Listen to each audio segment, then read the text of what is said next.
Hello, I'm Raymond Castile. Welcome to the 25th anniversary edition of In Love with Toys. This is a documentary that I made in 1995. Back then, there wasn't anything else like this. Imagine collecting in a world without social media, without the internet, without eBay. That is the world of toy collecting in 1995. And the film you're about to see is a time capsule that captures that world. After the program, please stay tuned for a few more thoughts from me and a panel discussion with several of the collectors that you're about to see in this film.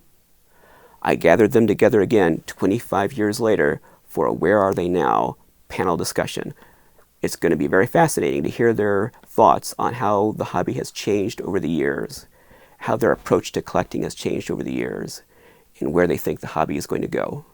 So be sure to stay tuned after the movie to watch that panel discussion. Thank you very much.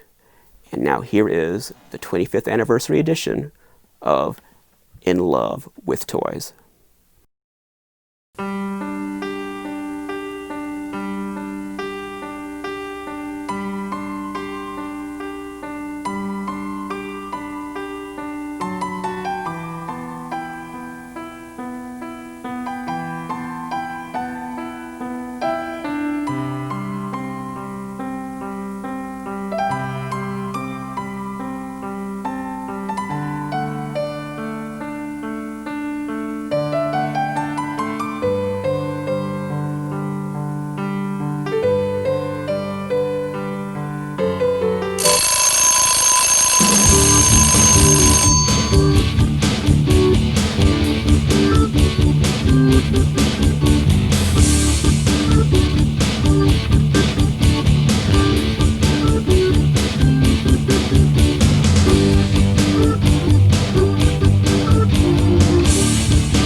If I had saved those boxes and taken care of those toys, they'd be worth a lot of money today.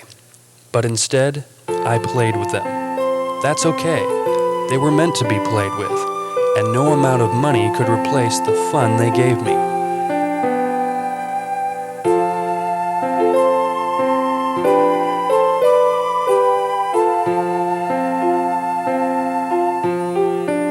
Many years later, I had the privilege of rediscovering my old friends. What seemed like a box of junk was actually a box of treasure. How had I forgotten their faces, their colors, their personalities?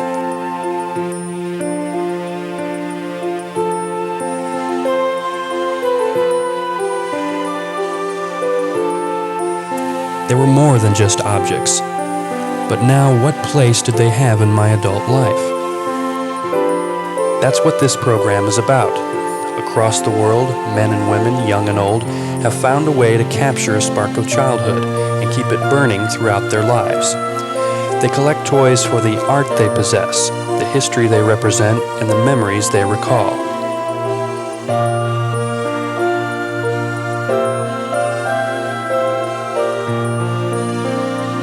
We'll journey through the last 35 years of modern action toys and meet some of the people who collect them. They may have different viewpoints and motivations, but they are all in love with toys.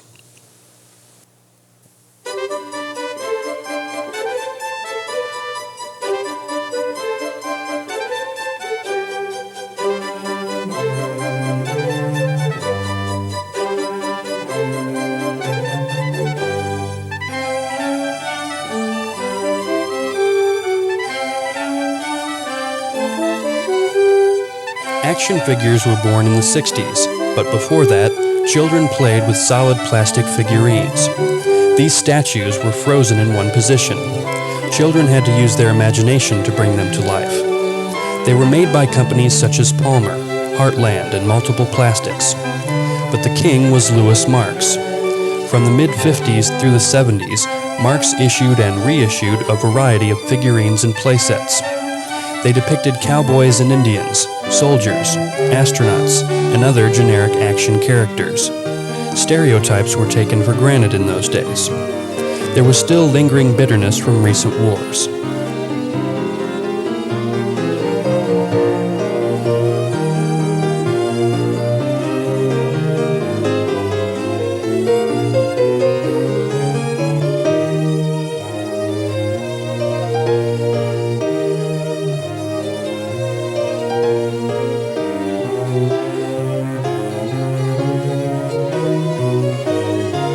Marx produced licensed characters from the mid-60s to the mid-70s.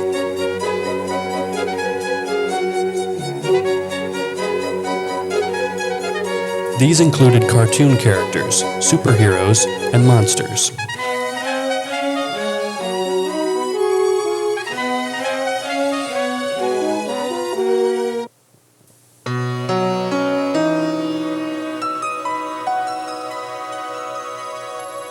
For years, girls had played with generic, childlike dolls. But this changed in 1959, when Mattel introduced Barbie, the definitive fashion doll. Inspired by the German doll Lily, Barbie was shapely and sophisticated.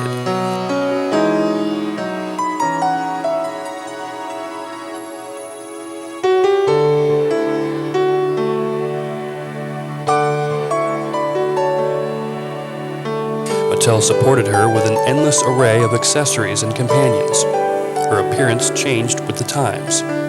In the 70s, she acquired the softer, more innocent look that she has to this day. This is a 70s Ken, Barbie's boyfriend. Introduced in 1961, Ken was the precursor to the boy's action figure. But Ken was still a girl's doll. The idea of a doll for boys was socially unacceptable. But models were acceptable for boys. In 1961, Aurora released its first licensed character model kit, Frankenstein. A monster fad had swept the youth culture, and Aurora fueled the craze by producing 12 more monster kits over the next 5 years. These models seem innocent today, but at the time, their scary subject matter made them controversial. That didn't stop them from being incredibly successful and influential.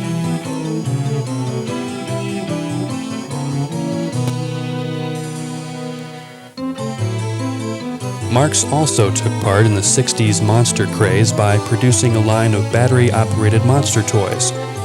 Perhaps the best was the remote-controlled Frankenstein.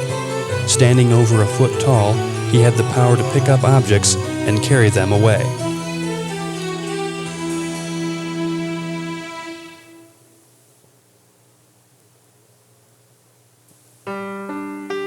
All of these toys paved the way for Hasbro to introduce the first doll for boys, G.I. Joe. To avoid stigma, Hasbro called the dolls action figures, inventing a new toy genre. A scar on Joe's cheek proved he was no sissy.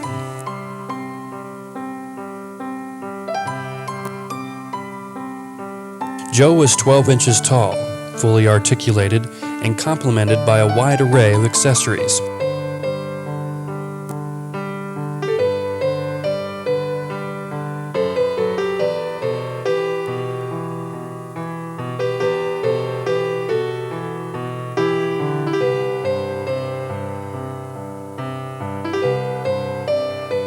Starting with 4 Armed Forces dolls, Hasbro expanded the line, adding foreign soldiers and Joes in different uniforms.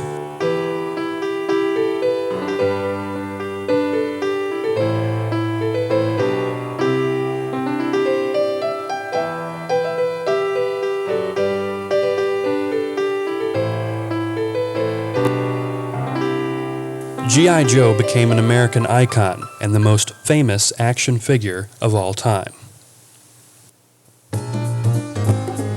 G.I. Joe's success led other companies to produce their own action figures. The most important was probably Ideal's Captain Action, released in 1966. Captain Action was similar to G.I. Joe, but instead of military uniforms, Captain Action wore the costumes of famous superheroes. In this way, one doll could become many different characters.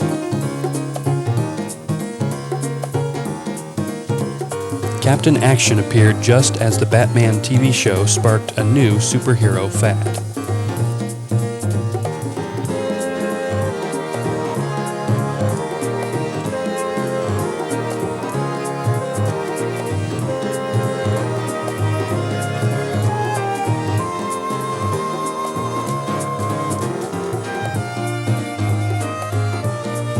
As the space race drew toward a climax, Mattel produced the major Matt Mason line of astronaut toys. Unlike other 12-inch plastic figures of the era, Matt Mason was a 5-inch rubber and wire bendy. These toys were a serious attempt at depicting space exploration.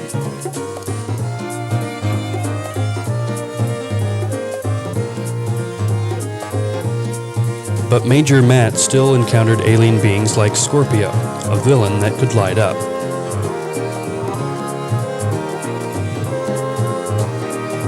Captain Laser was an alien friend.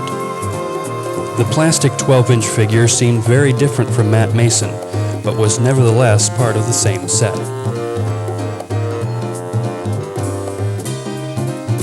The success of Major Matt Mason led Colorforms to create the Outer Spacemen in 1968.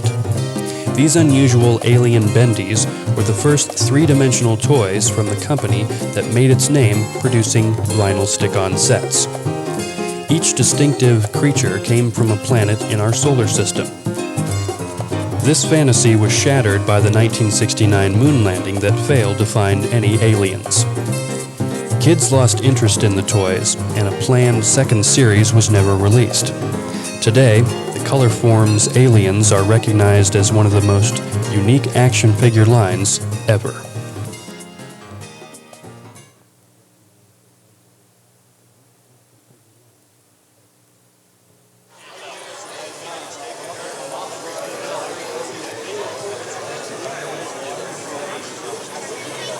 This is the Toy Man Toy Show at Machinist Hall in Bridgeton, Missouri.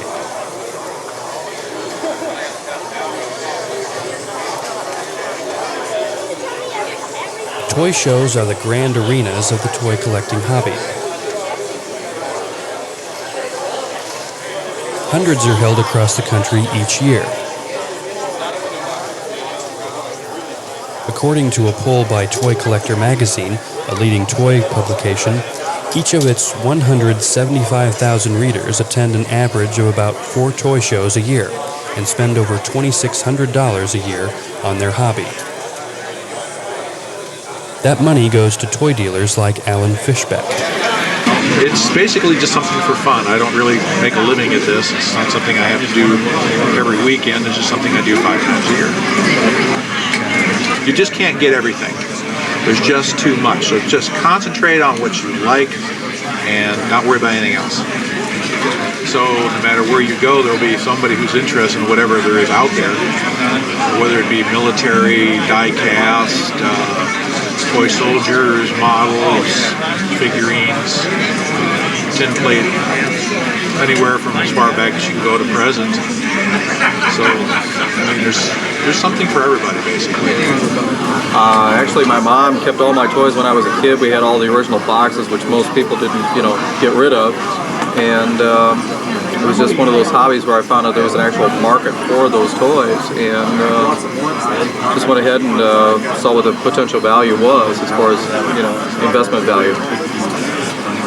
It's a fun type of thing to be able to go out and find toys that a lot of people can't find, and then being able to do a show like this, meet a lot of different people, being able to sell let's say extra toys. That kind of helps pay for your hobby. Or how should I say, you can't take $5 to $10 and put it in the bank and make what you can on a toy, say at a toy show, where you can actually turn around and take that same toy and make $50, $60 on it. There's a lot more people out there with a lot of investment money to spend that see the potential, kind of like the stock market, and being able to make some money doing the toy thing. And there's a lot of people a lot older than I am actually investing big bucks in order to recreate their childhood. I agree. I think it's hotter now than it ever has. People are getting more intense where they're willing to plop down their whole paycheck for something that, as 2 years ago, would only cost $10. It's just getting more and more outrageous all the time. I think it'll only keep going up. I think this is right now is the only way that people can relive their childhood. They have happy memories with these toys, and they want to go back and be a kid again. It's an addiction. Once you get into it, I just want to have every piece I can find. I love the thrill of the chase. That's exactly why I do it. I like to go out and find that good buy at a yard sale, or find that good buy at a flea market, or come to a toy show such as this. The only way to make the toy community grow is to get new toy collectors into the community. One way to get them into community is to get them involved in toy shows so that they know a little bit what prices are, know what they can afford, what they cannot afford, and to start small. I started with Matchbox. Do not collect $1,000 cast iron banks when you can collect Matchbox or Hot Wheels. You collect what you can afford to collect. You don't want to go in debt. You don't want to have to, later you get in dire trouble and you have to sell your collection. But you should not try to collect what you cannot afford. Most of us, the majority, are not doctors or lawyers. We're just common working folks. We're over our heads, and our wives get very irritated with us. Attending a toy show can be a great introduction to the hobby.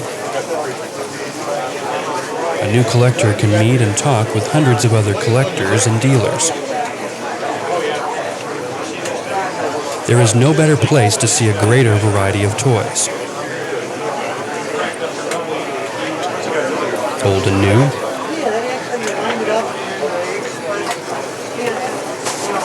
rare and common. But collectors are wise to treat their first trip to a toy show as more of a learning experience than a shopping experience.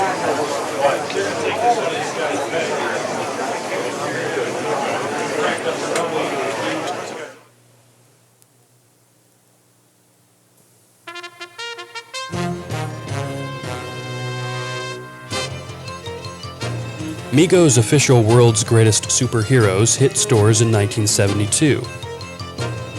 They were a smash success, overthrowing G.I. Joe as the top action figure line and firmly establishing Mego as the action figure king.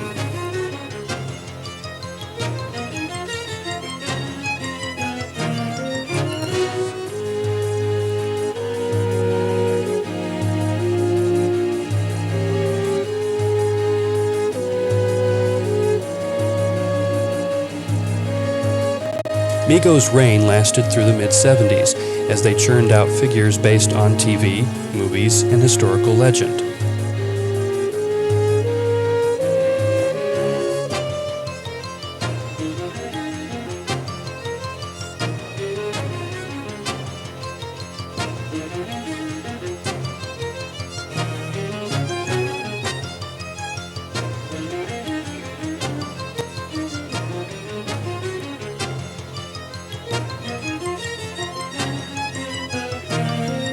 Though Mego experimented with the 10 and 12-inch figures, their bread and butter were the 8-inch figures. The smaller size made them less expensive and easier to play with, and became the standard format for 70s action figures.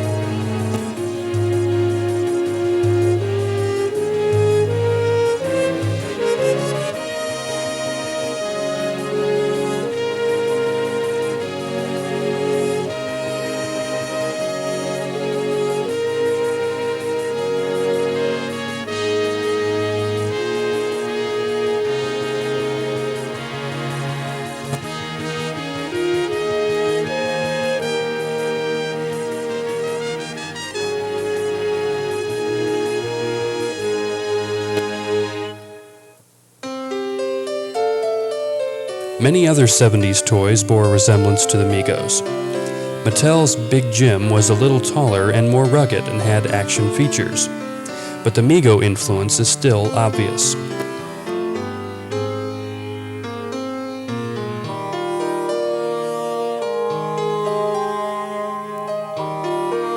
From major toy lines to off-brand figures, mid-70s action figures possessed the classic Mego characteristics: smaller size, cloth costumes, vinyl heads, and fully posable bodies.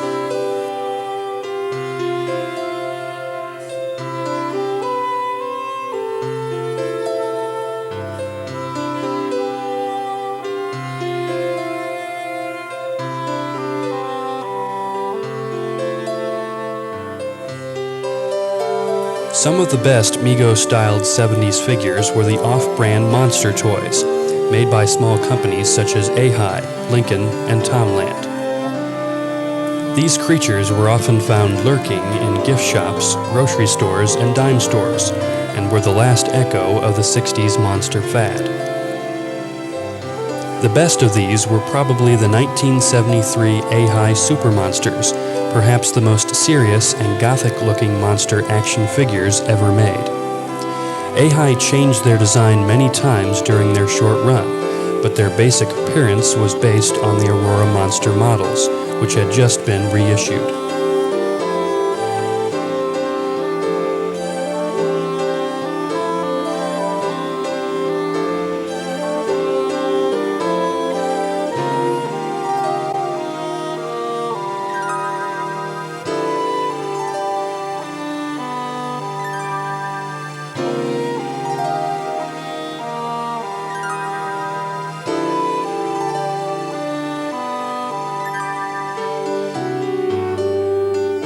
After being sold to Nabisco in 1971, Aurora fell on difficult times.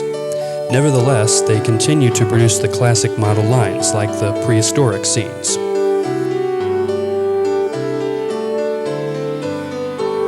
To compete with action figures, Aurora began to make their models posable.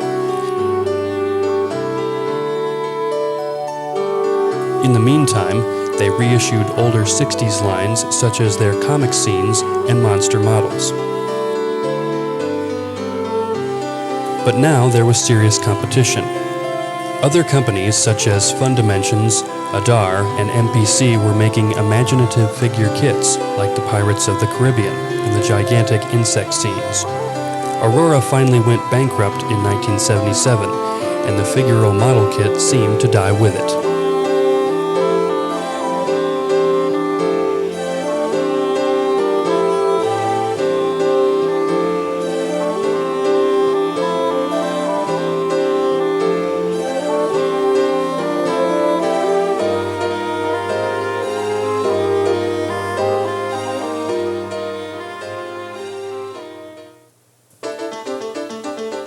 Not all action figures were 8 inches tall in the 1970s. Kenner's $6 Million Man line was based on a popular TV show about a bionic man named Steve Austin. These successful toys incorporated many different mechanical action features. Steve Austin was probably the inspiration for Atomic Man from the G.I. Joe Adventure Team. Vietnam had created a profound anti-war sentiment, forcing Hasbro to remove Joe from his military environment and turn him into an adventurer. Instead of enemy soldiers, Joe now fought giant spiders, gorillas, and mummies. In 1976, Joe went totally sci-fi. Hasbro shrunk him to 8 inches and created the Super Joe set, which featured more alien characters like Gore. The line was canceled after a short year, marking an end to the first era of G.I. Joe. The mid to late 70s saw a trend toward large dolls with complex action features. Two examples from Mattel are Pulsar, the Ultimate Man, and Hypnos, his evil enemy. These 12-inch dolls had transparent chest plates, which displayed Hypnos' hypnotic power, and Pulsar's biological functions.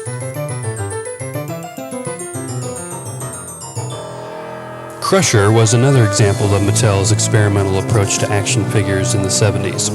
This big, mean, soft vinyl figure could be smushed flat. It would stay that way until a valve was opened, allowing it to return to its original shape.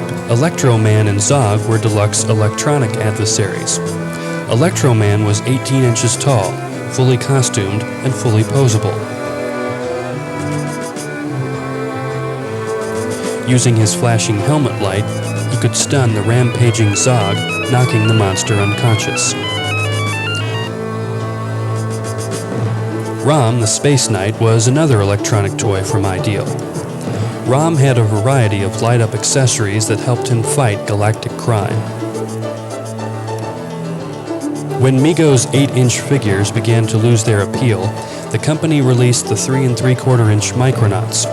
These original figures depicted a fanciful race of tiny cyborg beings. Ironically, another company using the same 3 3/4-inch format was about to spell doom for Mego. When Star Wars was released in May of 1977, it became the biggest movie event of all time. Its success took everyone by surprise, including the toy companies. Kenner held the license, but didn't have the toys ready until spring of '78. The long wait merely built up the anticipation for the toys, which became an unprecedented sensation. Star Wars would dominate the toy market in the next decade. Action figures became less articulated. Cloth costumes gave way to painted details. The small 3 3/4-inch format became the new standard for action figures, wiping out the old 8 and 12-inch formats and putting Mego out of business. Kenner continued to release figures for The Empire Strikes Back and Return of the Jedi.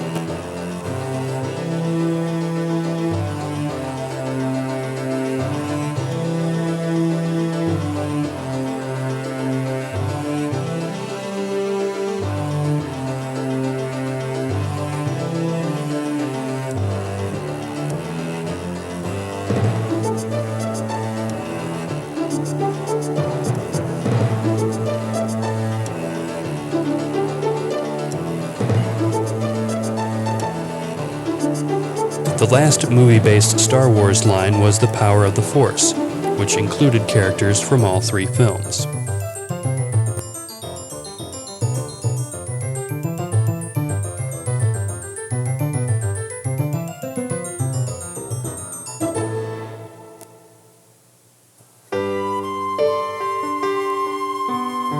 The large-size Star Wars figures were one of the few successful large-format lines of the late 70s. They are easily some of the nicest large-size action figures ever made.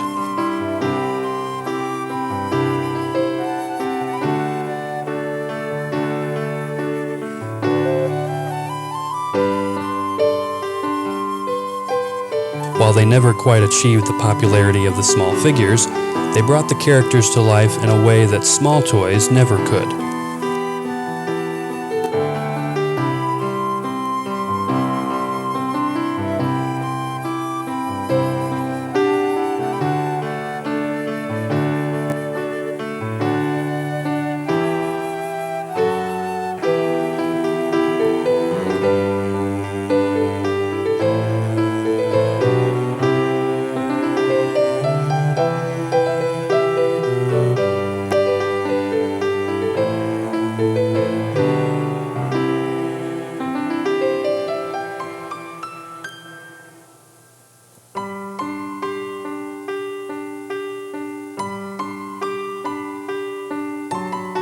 IG-88 and Boba Fett were the only Empire Strikes Back figures Kenner made in the large size.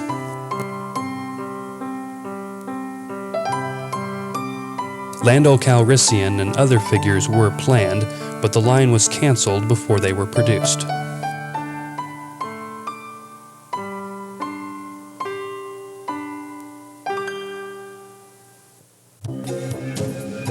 In 1979, Kenner released what may be the ultimate large-size action figure, the 18-inch Alien doll. It was the first toy based on an R-rated movie, and kids had never seen anything like it. Never before had a toy looked so evil. As a result, it flopped, bringing an end to the era of the great large-format action figures.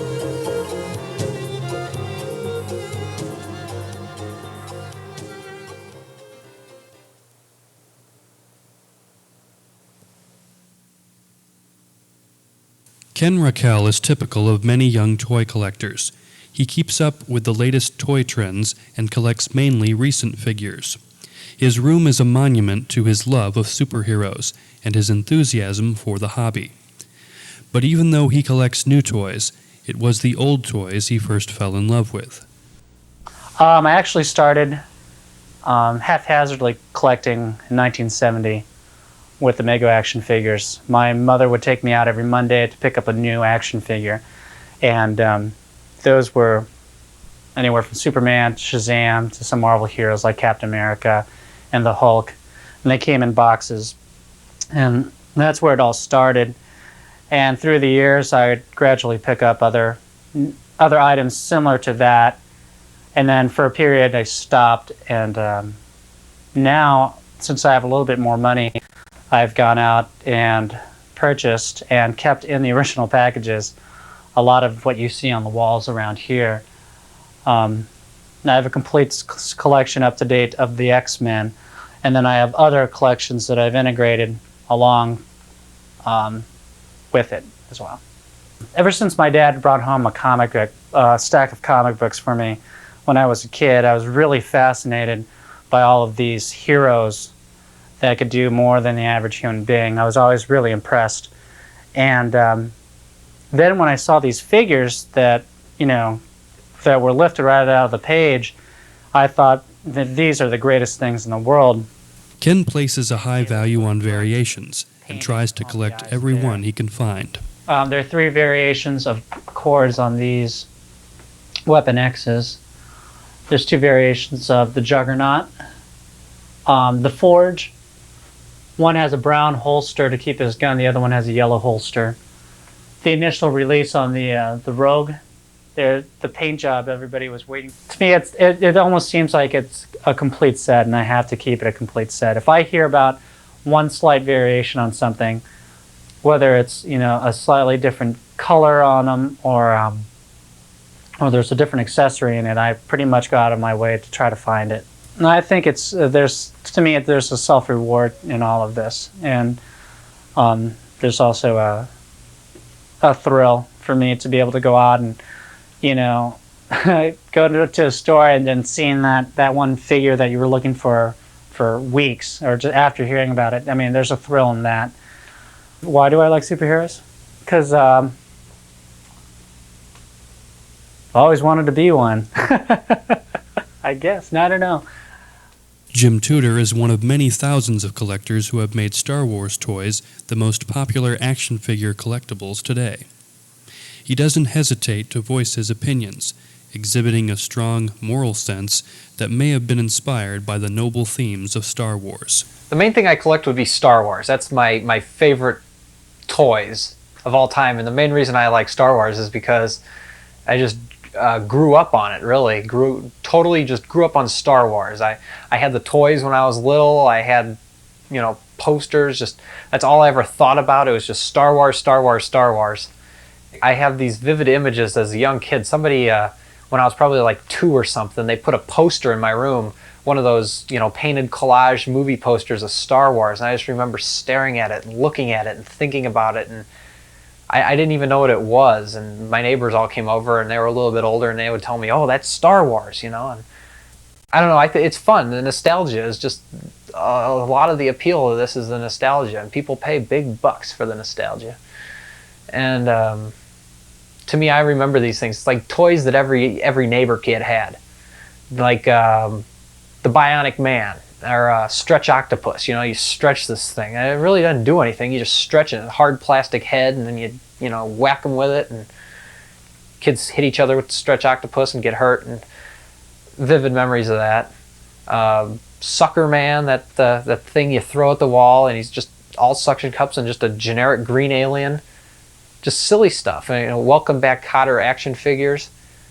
You know, it's like, I think the cultural equivalent of having a action figure set of home improvement figures these days. I mean, I just don't think it would happen, but back then it did. And to me, it's funny that it did. Unlike Ken, Jim has a very negative view of modern toy variations. You know, a different paint scheme or a different card variation or a weapon variation. Only collectors are going to care about that, and collectors are going to go in and spend the money and complain every step of the way and buy them anyway, and the companies know it. Like many collectors, Andrew Williams pays for his hobby by occasionally dealing in toys on the side. Though he buys new toys to sell, he collects mainly older toys, particularly monsters from the 60s and 70s. Andrew was already well into his adult life before he rediscovered his old love. I think I really got started collecting toys when I was on vacation in Tennessee. There was a toy museum there, and my fiance and I were looking around in this toy museum, and I spotted these A-High monster figures that I had when I was a kid, and all these memories came back to me, and I thought, wow, these were really, cool things. And after we got home from vacation, I started to think about those things more, and I decided to see if I could find them. And over the next couple of years, I ended up actually getting a complete set of those, and from then it was just, lots of other toys that I started collecting because I became interested in it. The Colorform's Outer Spacemen are sought after by many collectors.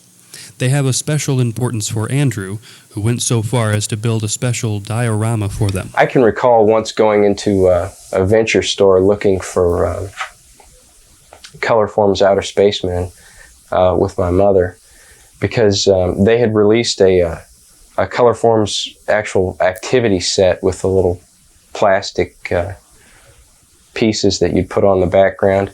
And I remember that my uncle had some of those figures, and I really wanted them all of a sudden. So I can remember searching the toy stores for them and never finding them. Though they proved a disappointment in stores, Nightmare Before Christmas toys have become a runaway hit with collectors, including Andrew. The animation was at a new level. It was beautifully made. In addition to that, it brought back a lot of the memories of the old, the old Rankin Bass animation Christmas stories of my childhood, and I really got a kick out of it. And as soon as the toys came out, I thought the toys were very well made, and I really liked them, and I just snagged up as many as I could. I think toys have got more gadgets, and they have to have 150 different weapons and that kind of stuff now, and they have to light up or blow up or something. And when I was a kid, it was just they were more simple, but I think they had more personality, more character, and I enjoy the older 60s and 70s toys a lot more than the stuff that comes out now. For self-proclaimed pack rat Bob Monco, toy dealing is a job. He travels around the country, state to state, show to show, earning a living by selling toys. Life on the toy circuit can be a tough way to make a buck. It's not really as easy as most people think. And, well, last time I checked, I'm still not living in a $500,000 mansion. Been collecting toys for about 16 years. Started picking them up back in right around 1980. Just going to the store and buying the Mego dolls as they were going on clearance sale there, and all other superhero-related pieces and monster items. And just over the years, kind of expanded out to picking up cooler things, animation cells, some movie posters, a couple of props here and there, whatever kind of caught my fancy. 10 years ago, people looked at you really weird if you said you collected toys. They're like, why would you want to? Well, now it's very acceptable. It's just like with comic books. Comic books gained acceptability, and all of a sudden the toys just seem to follow, because most of the toys that are out there are comic book related or science fiction or horror related. As far as the Universal monsters go, the creature is the only thing I collect. I really don't care about the Frankenstein, Dracula, Wolfman, Mummy, per se, just the creature. But I've always liked giant monsters that came and destroyed cities. And the creature was not a giant monster, but he looked like a monster. He didn't look like a man who had fangs. It's like, ooh, that was scary. Oh, I've always been fond of the wall plaque I'd picked up. It's a vacuform, like approximately 2 foot by 3 foot wall plaque that has the same artwork as the wall it did. Came out in '61. You could order from the back of Famous Monsters magazine. And probably, since it was a 3-dimensional vacuform piece, about 2 inches in depth, probably most of them got even broken and damaged in shipping. The aquarium toy came out in '71 by Penplex. Just really a neat toy. You were supposed to put in the aquarium. It wasn't actually licensed through Universal. Henceforth, there's a couple extra like ridges and added onto his stomach, a little bit of different coloration. But it's obvious it was the creature. It was based on the Aurora model kit pose. Godzilla is just what they said. He's the king of the monsters. He's just too cool. I mean, it's large, green dinosaur-like character that's pretty much indestructible. And some of the toys just are incredibly cool. This piece is Japanese Shogun Warrior Godzilla. It roars. It's similar to the US Mattel version. It has the fist of fire, and the feet are about the same with the rollers on it. But the figure itself looks completely different. It actually has the large plastic spines, and the head is molded completely different, and the tail looks like a Godzilla, a big 2 foot plastic Godzilla. Zeroids, their toy line came out in like '68, '69 for my deal. There was 4 different actual robots plus an alien that would self-destruct. And they were, one of the first actual small plastic space toys that came out from like actually motorized, that were not like an actual robot figure. These are the fabled second series Color Forms aliens. Only 5 sets were produced for display at the 1969 Toy Fair. Bob Monco is one of the few people in the world to own some of these priceless gems. The Colorform Outer Spaceman. There's some prototypes from the second series that never got released. I have like 4 fairly decent ones, plus one that's missing a few parts out of the 6 that they did. It's just something that was really cool, and when I saw them, I had to have them. I've had so many different items that it's got to be something that's really rare or hard to find for me to really have an interest in it. I mean, if you've had something 25 times, it's not that rare, and you can always go ahead and find another one if you want to spend the money on it. Whereas, the item that you can only find 1 or 2 of ever, maybe in a 10 or 15-year period, that's the item that piques your curiosity and your interest. You can't just walk down to Walmart and buy it if you happen to have whatever the dollar amount might be. The point gets where you only want the really rare items, because if you just kept everything, well, let's face it, you'd have to have a large, large mansion to put all the pieces in.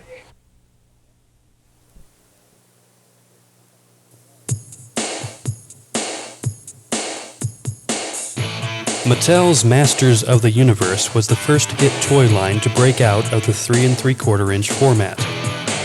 But at 6 inches tall, they were still smaller than the standard action figures of the 1970s. He-Man perfectly captured a child's ideal of the dumb macho hero. The villains were comically exaggerated caricatures of what a 5-year-old might call a really scary monster.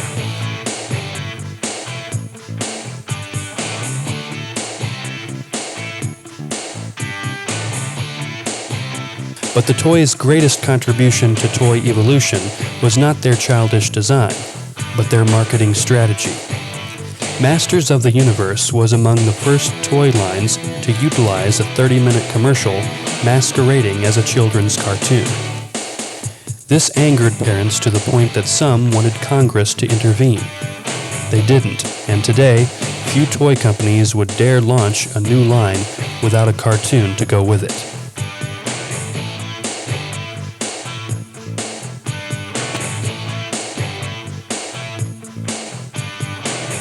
In 1982, Hasbro reintroduced G.I. Joe, but shrunk him down to the 3 3/4 inch format. Aside from the name, these toys had little in common with the earlier 12-inch dolls.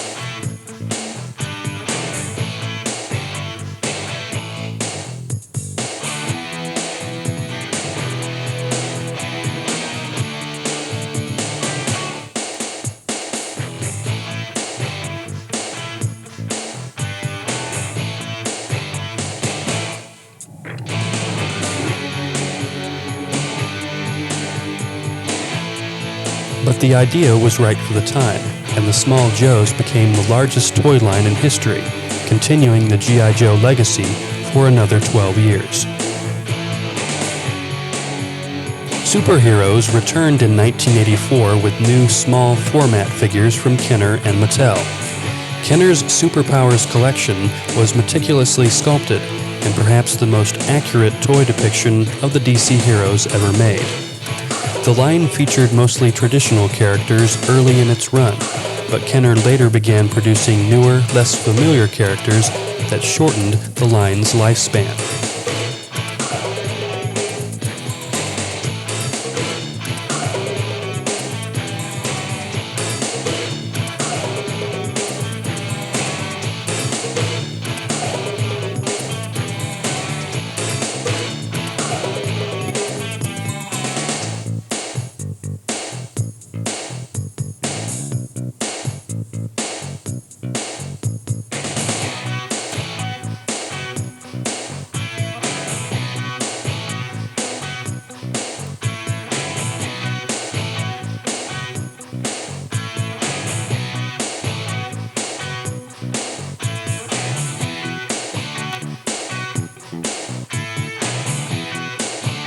Mattel's Secret Wars were released at the same time as the Superpowers.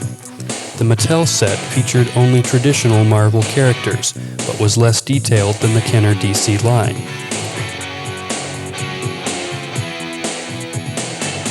Both sets seem almost anachronistic alongside the other popular toys of the era.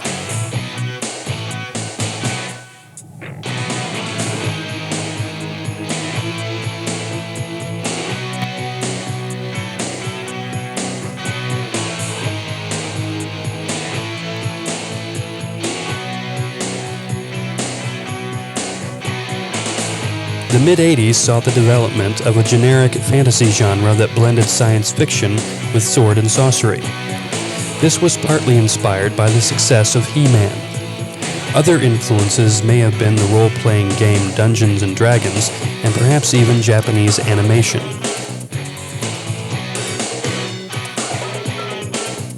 These toys often possessed a dark edge, and like He-Man, were subsidized by info cartoons. They represent a style unique to the era. In 1984, Hasbro introduced the innovative Transformers line. The Transformers were vehicles that could change into robots, combining two different types of play. These trend-setting toys led to similar lines like Voltron.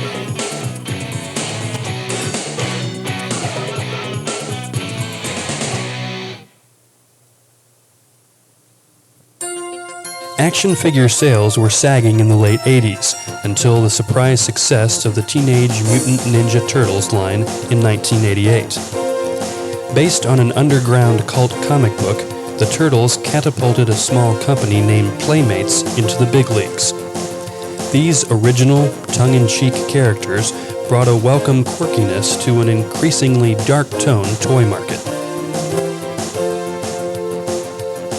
In 1989, Kenner once again tried to launch a toy line based on an R-rated film. But unlike the Alien, the RoboCop toys were a success.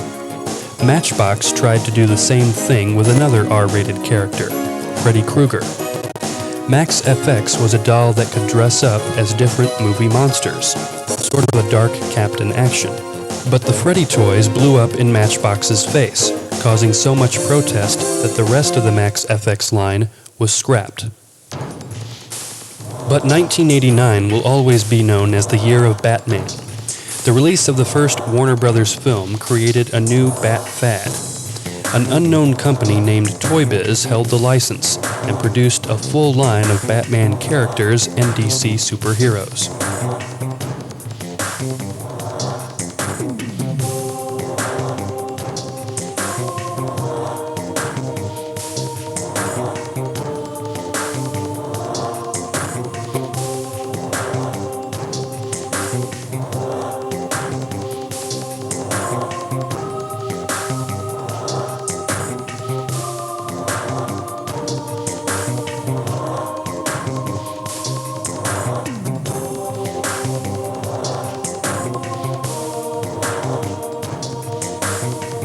Toy Biz eventually lost the license to Kenner, but not before the Batman toys had taken Toy Biz from a small company to a dominant force in the market.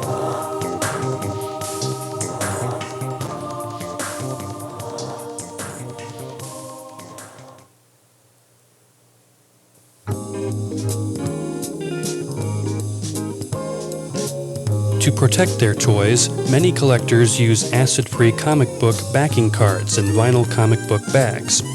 They're available in most comic book shops. The backer card should not be too much bigger than the toys card.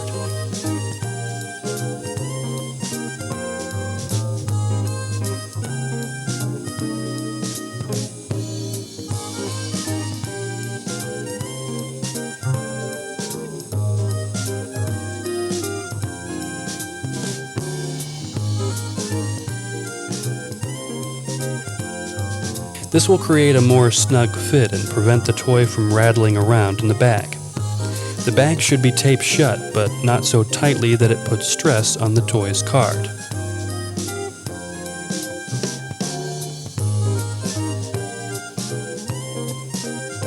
Some toy packages are too big for a normal comic book bag.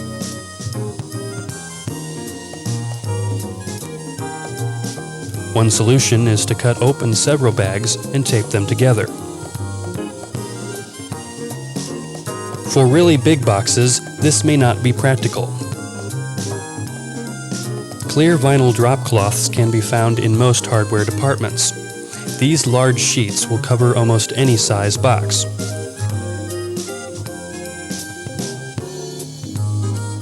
This vinyl is not as pure as the kind used in comic book bags, and so they should be changed more frequently, maybe every other year. Collectors often store their toys in office boxes or acid-free comic book boxes. Inexpensive steel shelving may not be attractive, but it is a good way to store a basement full of toys. The most obvious place to find toys is at the toy store.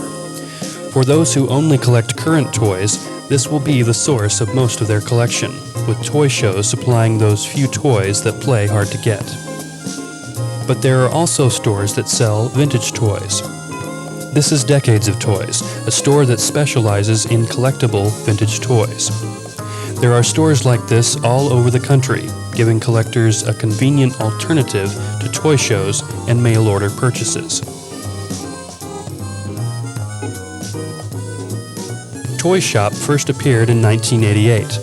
Published bi-monthly by Krause Publications, each issue is full of dealer advertising, collector want ads, and toy show listings.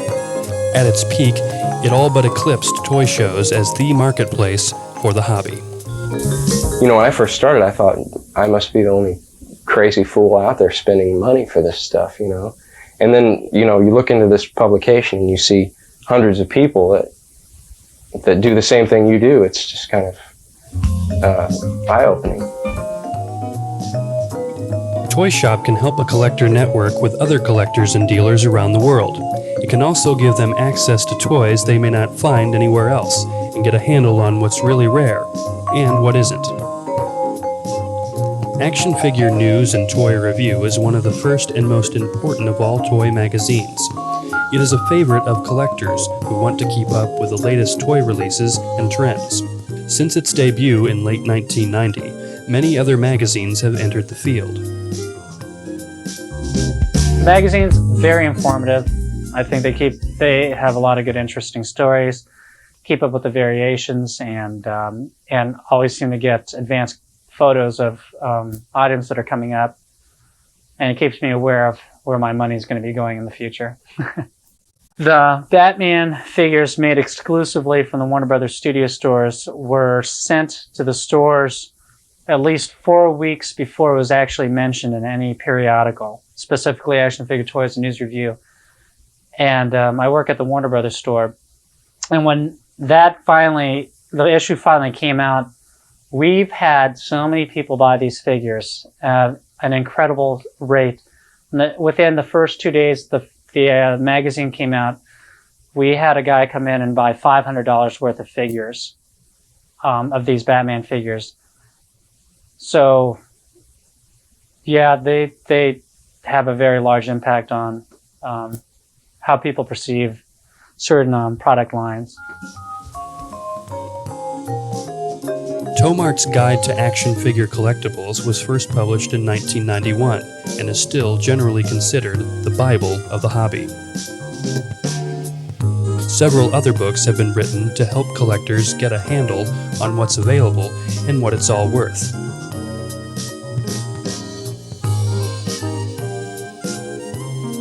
Many collectors find these reference guides invaluable, but not everyone has a need for them. I've never bought a price guide because they're mine. I don't care what they're worth. They're my toys. So that's the way. I don't believe in price guides. I don't believe in things like that. And my view is basically, it's my toy and it doesn't matter what it's worth. If it's 10 cents or $1,000, it's still my toy. So that's it.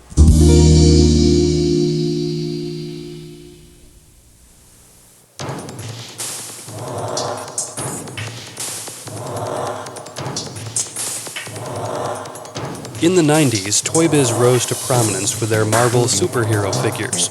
Starting with the basic Marvel characters, the line branched off into X-Men and X-Force, then separate lines for Spider-Man, Iron Man, and the Fantastic Four.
Meanwhile, Kenner focused on movie and TV-based toy lines. Among these were eccentric lines such as Swamp Thing and Beetlejuice, steady favorites like Batman, and R-rated movies like Terminator 2.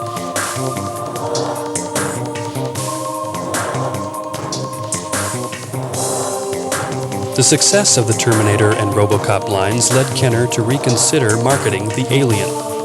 The sequel, Aliens, had been more action-oriented. So Kenner introduced a line of Aliens toys in 1992, 6 years after the film's release. These ghastly toys were intricately detailed and became a hit with kids and collectors.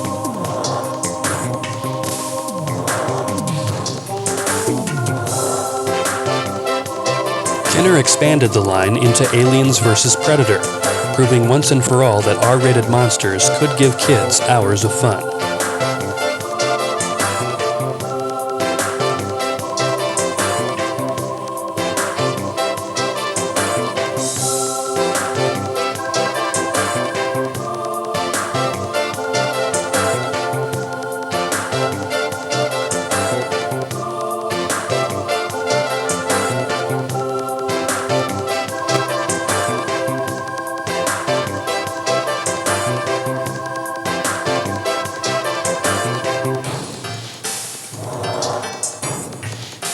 Kenner kept the scares coming with their 1993 Jurassic Park toys.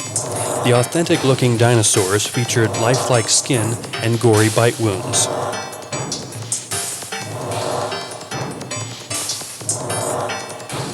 Playmates began to openly court the collector market with the release of their Toxic Crusaders line in 1991. Each of the early figures were individually numbered, but Toxie and his friends failed to catch on. Playmates tried again with their line of Star Trek The Next Generation toys. Introduced in 1992, these figures featured better sculpting and more articulation than other toys of the era. Each figure was individually numbered and underwent minor variations over time. Playmates took out full-page ads in toy collector publications, pioneering the marketing of toys toward the adult collector. After this, the toy industry as a whole began to recognize and openly court the collecting community.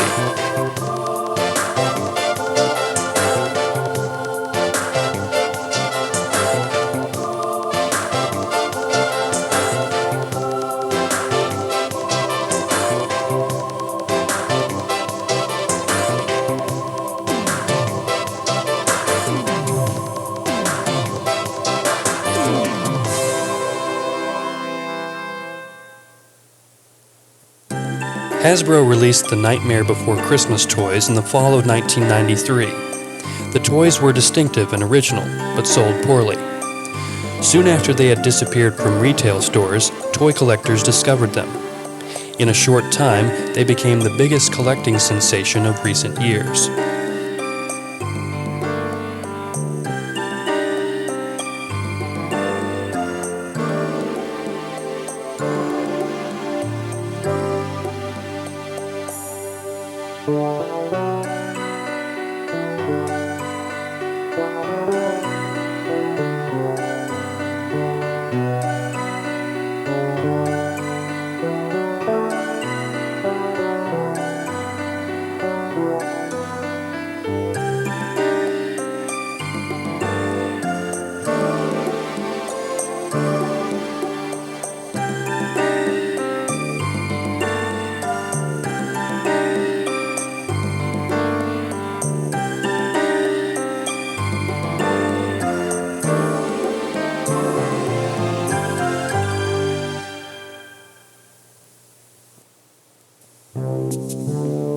After years of dormancy, the figural model kit re-emerged as an underground phenomenon known as the garage kit.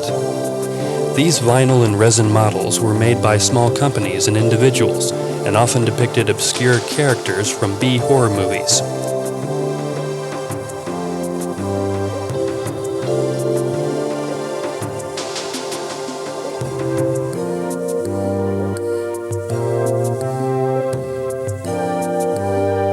Sculpted with impeccable realism and sometimes disturbing detail, garage kits began to influence mainstream toys.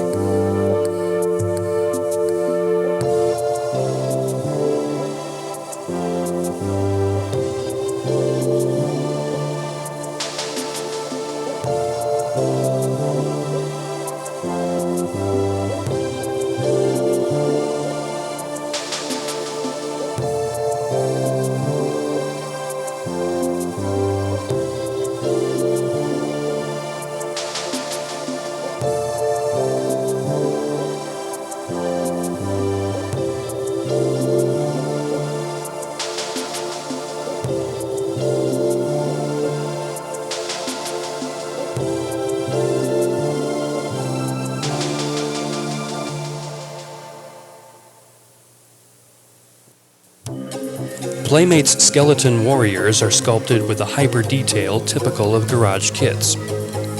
Their textured paint scheme also resembles the way many garage kits are painted.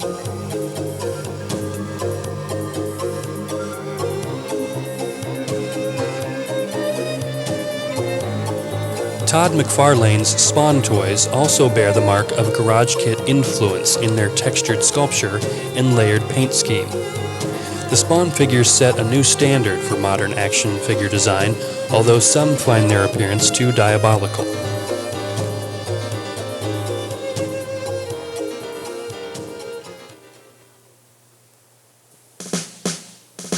The 12-inch G.I. Joe doll returned in 1991 with a limited edition Duke figure, sold only at Target stores.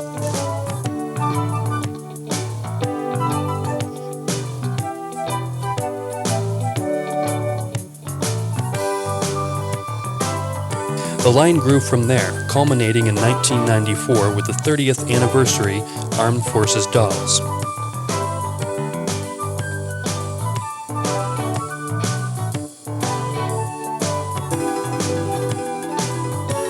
Barbie celebrated her 35th birthday that same Christmas with a reissue of the original 1959 doll.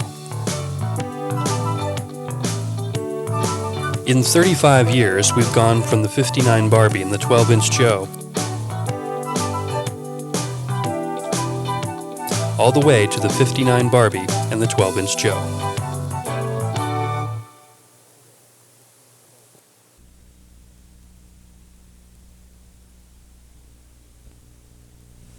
The advice I'd give new collectors would be buy what you like. That's it. I mean, I spent a lot of time and a lot of money buying things because I thought they'd be worth money, because I thought I'd be able to get some return on my investment here, you know? And I really don't think it's going to happen. You know, I don't have the time to become a dealer myself. I stockpiled a lot of stuff for no reason. You know, the Star Wars things I like. That's why they're open. That's why they're back here. They're sentimental. I'd say buy what you like. Don't necessarily be afraid to open your toys, you know. And don't think you're going to get rich off of this. It's all for fun. The biggest thing is, you know, people want to speculate, and they'll go to a Kmart and they'll buy 10 or 15 of one thing. But everybody does that, so it's pretty useless to do that. The best thing I say, and I tell everyone this, whether it's models, toys, whatever, just collect what you like and what you want to keep forever. And then when you die, someone else will sell it, and then you won't have to worry about it anymore. If I had any advice to a toy collector that was starting to collect high-priced items, I would have to say, when you spend that money, think of that money as being spent. Don't necessarily think of it as an investment, because these toys are not nearly as liquid as far as their asset than regular money or something. I mean, you buy the toy, and if you ever want to resell that toy, it takes a great deal of effort and money for advertising and that type thing, or to buy a spot at a show, I mean, to sell the toy. So be careful. Don't overspend. Don't use the plastic too much, because you can dig a deep hole, you know. Yeah, if you like it, you know, if you want to buy one to keep and one to sell, and you really think you can sell it, go for it.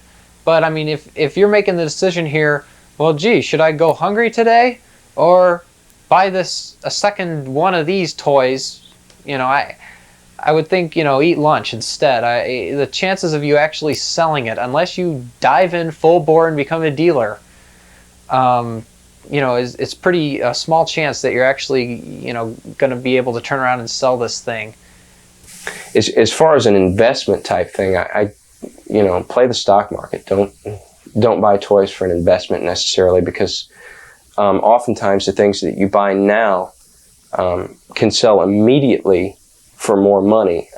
If you wait longer, oftentimes you have a toy that actually goes down and decreases in value.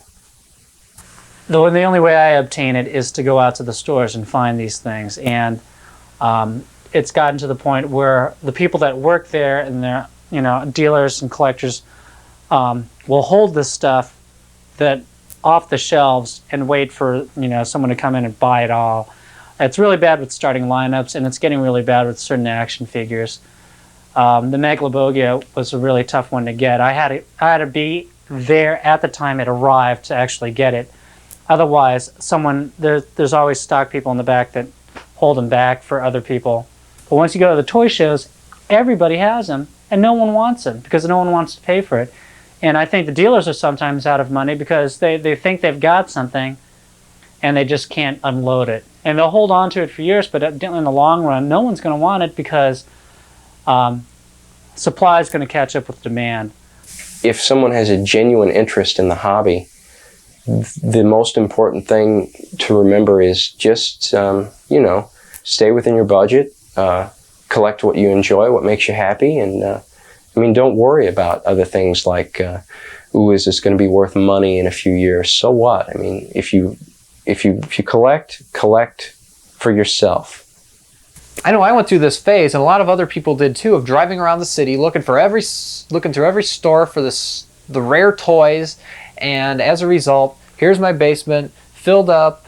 I've got stuff put away in boxes that I'm not going to show in this thing tonight because I'm not proud that I bought all this stuff. I've spent lots and lots and lots of money on toys I don't care about because they were supposed to have been worth money.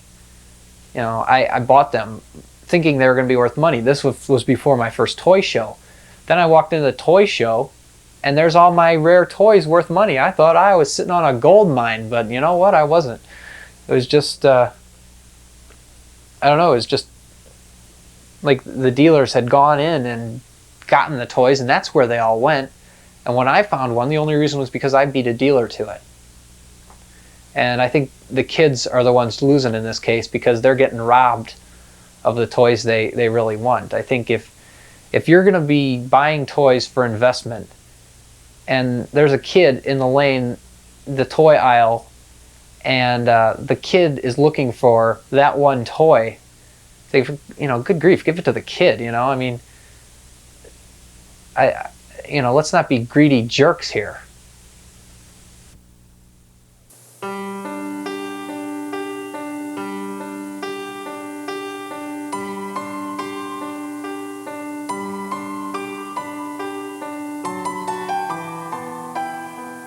I remember the old dime store I would visit when I was a kid. It's closed down now, but I still remember finding my way to the toy aisle.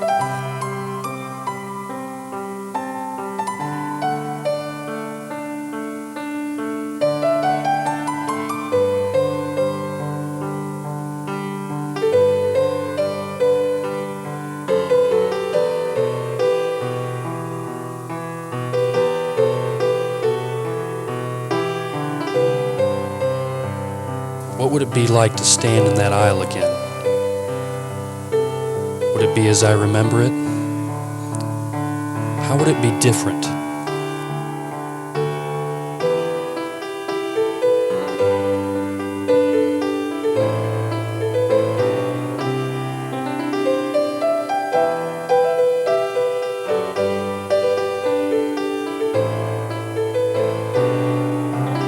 I don't know what good it would do to stand in that aisle once again, but I do wish I could visit it just one more time.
Hello again.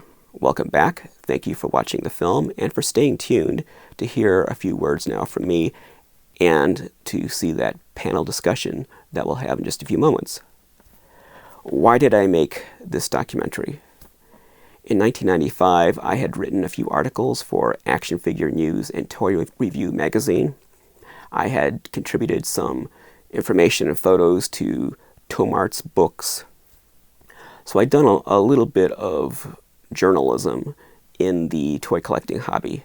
I had been collecting since 1989, so 6 years, and at 6 years I fancied myself a veteran collector, which seems kind of humorous to me now, but back then I thought after 6 years of collecting I was qualified to write articles and contribute to books and make a documentary.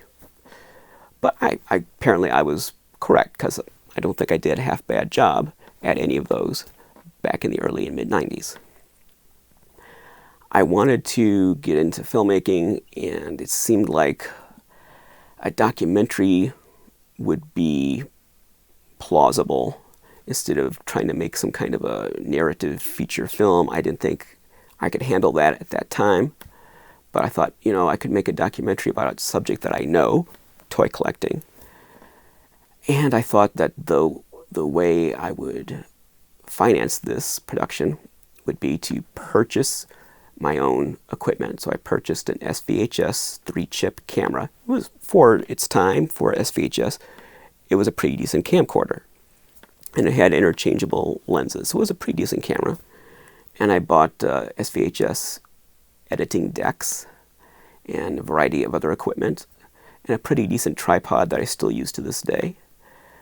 The microphones I bought from Radio Shack. That was probably the weak link in the chain. But my plan was to then use this equipment to make a documentary, and then I thought I would sell this documentary, and then I would use the money from that documentary to pay off the equipment. And then I could use that equipment to make other productions. I would make short films or other documentaries, and I would build on that and gain experience and gain contacts, and eventually I would make movies. That was the plan. It didn't work that way. That was the plan. The narrator, Mike Elder, was a friend of mine from high school. He was an actor, and we made some short films together. We also worked together at Target for several years.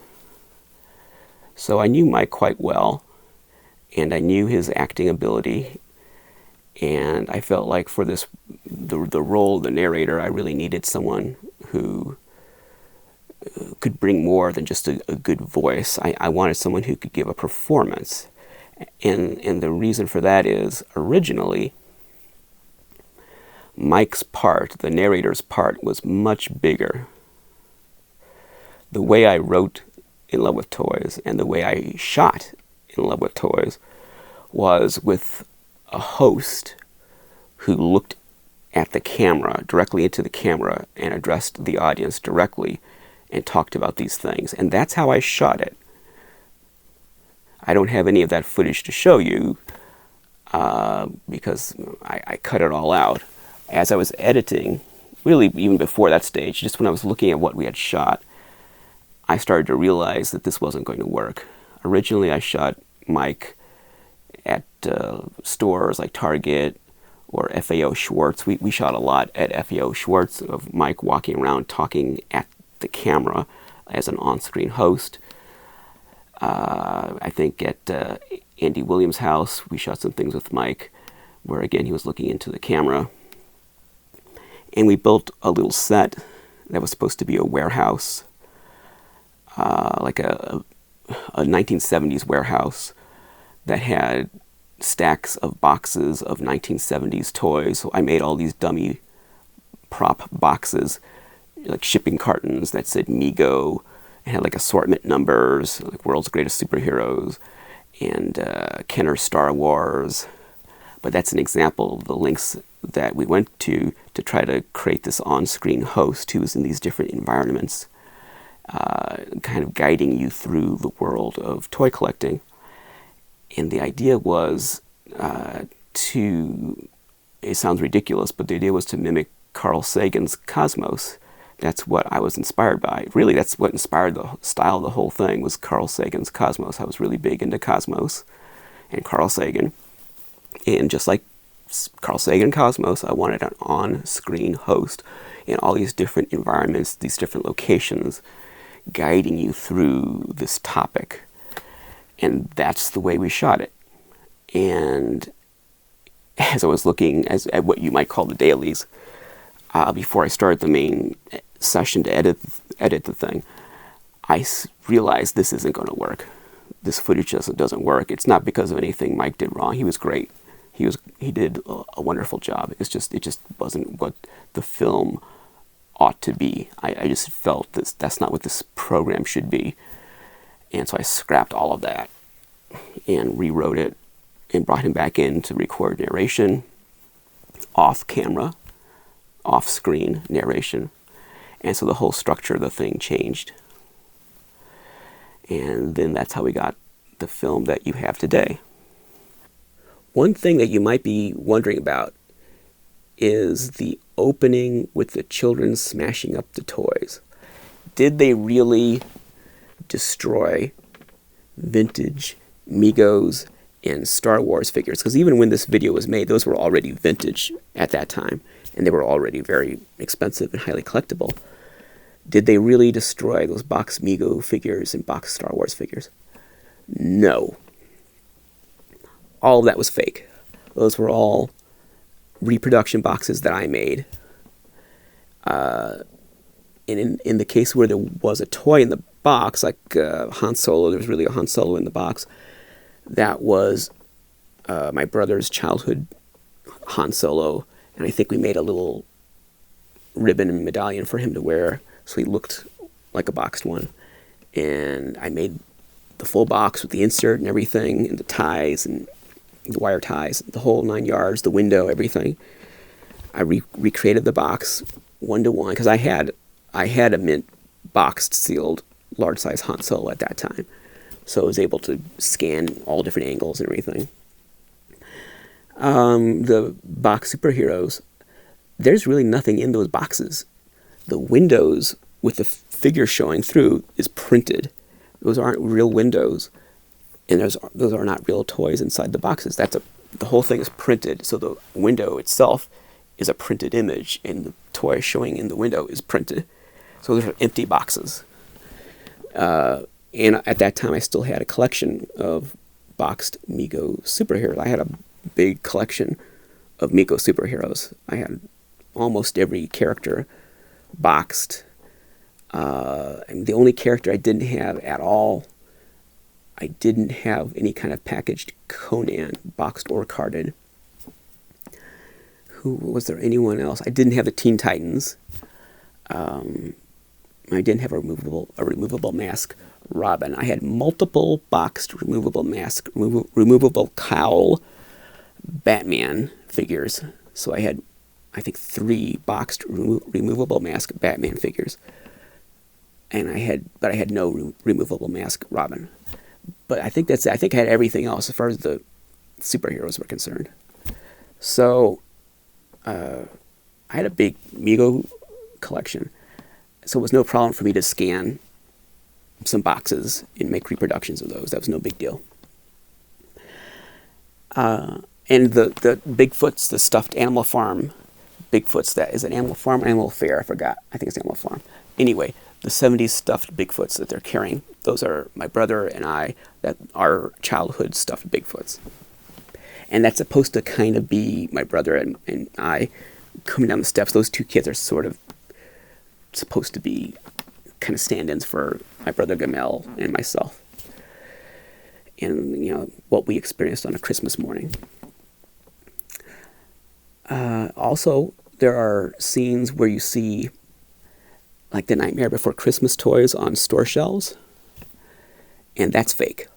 I made, because I had a packaged Nightmare Before Christmas collection at that time. I don't anymore, but at that time I had all the Hasbro stuff, packages. And I scanned the boxes. And so I had like a real Jack Skellington in a box in the front, and then all the ones behind him are fake, are boxes that I made. Same with Sally. Same with his girlfriend Sally. Same thing, real one in the front, fake behind it. So that shot of them in the store, that's not a real shot from 1993 in a store with the Hasbro figures.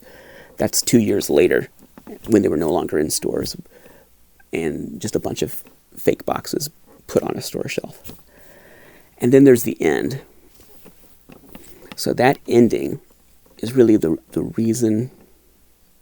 I was going to say it's the reason I made the film. That's not true. But that was like the soul of the film. I almost made the film around that final scene inside the drugstore where we see the vintage toys on the shelves. I wanted to shoot that scene, and I almost made the whole film as an excuse to shoot that scene, or at least to give context to that scene, so that scene had a place to live. Not quite. I mean, it's not, but almost. So that was very important to me. And that store is a Ben Franklin that's no longer open. It's a Ben Franklin store. And Ben Franklin was a big part of my life growing up. As a child, I loved going to Ben Franklin. The local Ben Franklin that I grew up with was already closed by that time. There were a lot of Ben Franklins were already closed by that time in 1995. So this is one of the bigger ones. Bigger, a different kind of vibe than the one that I grew up with, but still it was a Ben Franklin. So that was important that I shot it in a Ben Franklin store. And I brought a bunch of my packaged monster toys, and I got a bunch of Megos and the original Mego store counter display box. That wasn't a reproduction, that was real. The Mego figure store display box, that was a real one. And all the Megos in the front are real, and then there are fake ones behind them. Then, $6 Million Man, Shogun Warriors, some of it I think is Andes. They came from a lot of different sources. There's a lot of different collectors who sent stuff for me to photograph or on video for the documentary, but also then to use in that scene. So a lot of collectors sent stuff long distance for this documentary. And then there's some model kits on the back wall, and some of the models and puzzles and things that they actually had at the store look kind of old anyway, so they're sort of blended together. I wish I had twice as many toys to really fill up that aisle and show more of it and show the other side and everything, but we did the best we could. I've never seen anything quite like that. That recreation of a vintage 1970s era drugstore toy aisle. I haven't seen anyone else do anything quite like that. So, maybe it's been done. I don't know. I haven't seen one. So, I'm very proud of that ending, that final scene. That meant a lot to me, and it still kind of has some feeling for me when I watch that. It's still a fantasy to go back in time and just go to a store, go to Kresge, go to Ben Franklin, whatever, Skaggs, Woolworth, and just go to the toy aisle and just see all those old toys on the shelves, on the peg hooks, just to look at them. I don't know. Like I say in the movie, I don't know why that means a lot to me. You'd think if you go back in time, you'd want to meet Abraham Lincoln or Leonardo da Vinci, or I don't know, the crucifixion or something. Some big historical event, Instead, I'm like, I want to go to a toy store and look at toys. But yeah, that's the first thing. I want to see points in my own life. So maybe I'd go to a toy store. Maybe I'd go to my old elementary school or middle school or high school and kind of prowl around and spy on myself and just kind of see what it was like and how that compares to how I remember it. because I've been to my old elementary school, and I've been to the building where I went to kindergarten. It just is so different from what I remember. I think I said this in a previous video. Kindergarten, I remember there was a big stairway leading down into a lower level to get to the kindergarten classroom. I remember going down that long stairway into the classroom, into this big classroom. And as an adult, I revisited that room, and the long stairway was like 3 steps. It was like this tall, like 1, 2, 3 steps. You know, you could just jump from the door and just bypass the steps and just jump down. It was like nothing. But in my memory, that was a long stairway. And of course, the room itself is very small. I remember it being vast and big and all these different areas of the room. It's small. So in my elementary school, of course, I mean, everyone who visits their elementary school has this experience. The halls are always much more narrow than you remember, and everything's more closer together than you remember it being. Like the hallway you thought was so long was not very long at all. The rooms are very small. The desks are tiny. So I wonder if visiting an old, like a toy store or a toy aisle in the 70s, if you could go back in time and do that, if that would be the same kind of thing. Like, I wonder what would be different. Like I said in the film, things that you wouldn't even think of. You know, like before I had that experience, I wouldn't have thought that stairway would be so small until I had the experience that was kind of eye-opening. So what would be eye-opening about going to one of those stores back then and thinking, well, this isn't how I remember it. You know, the way it was laid out, or the size of things, or observing how other kids behaved in the aisle, how things were marketed. It would be interesting. And when you're a toy collector, you think about stupid things like that. Trivial things like that become important. Otherwise, we wouldn't be spending so much time and money and effort and investing so much emotion and energy into doing something as stupid as collecting toys. But that's who we are. That's the breed that we are. So I made the film, and I did, after months of trying and contacting many different distributors and getting a lot of rejections, I did land a pretty decent distributor.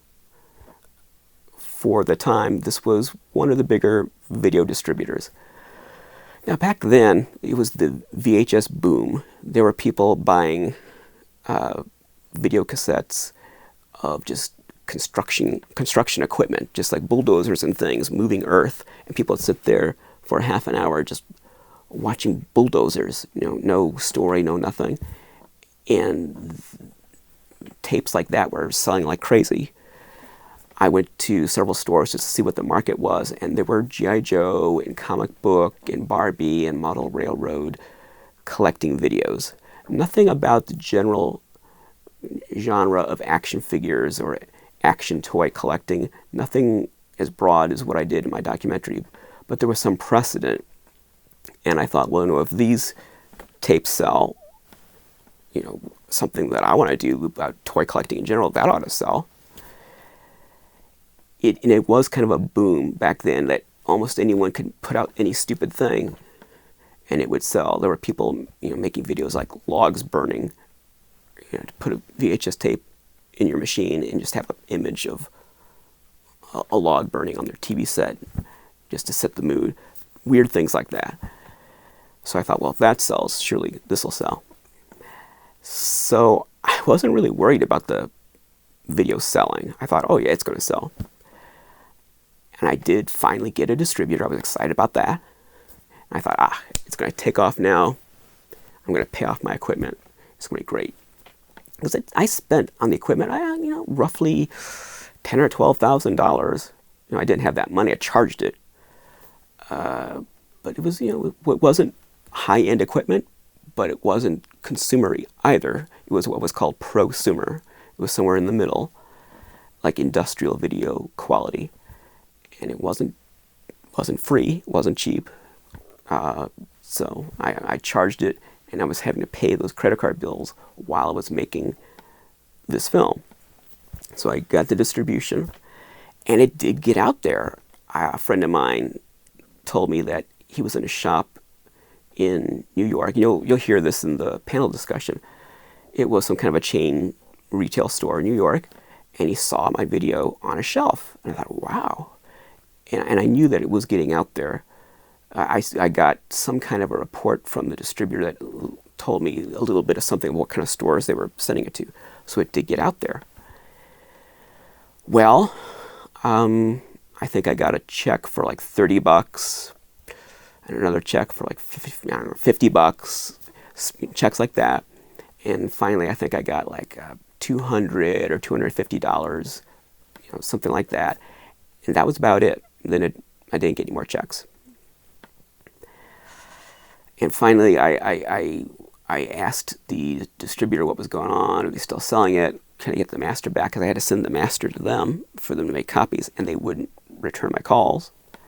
And of course, this was pre-email. I think there was email, but it was just getting started at that point. It wasn't. People were still making phone calls, not on a smartphone, but on a rotary dial phone.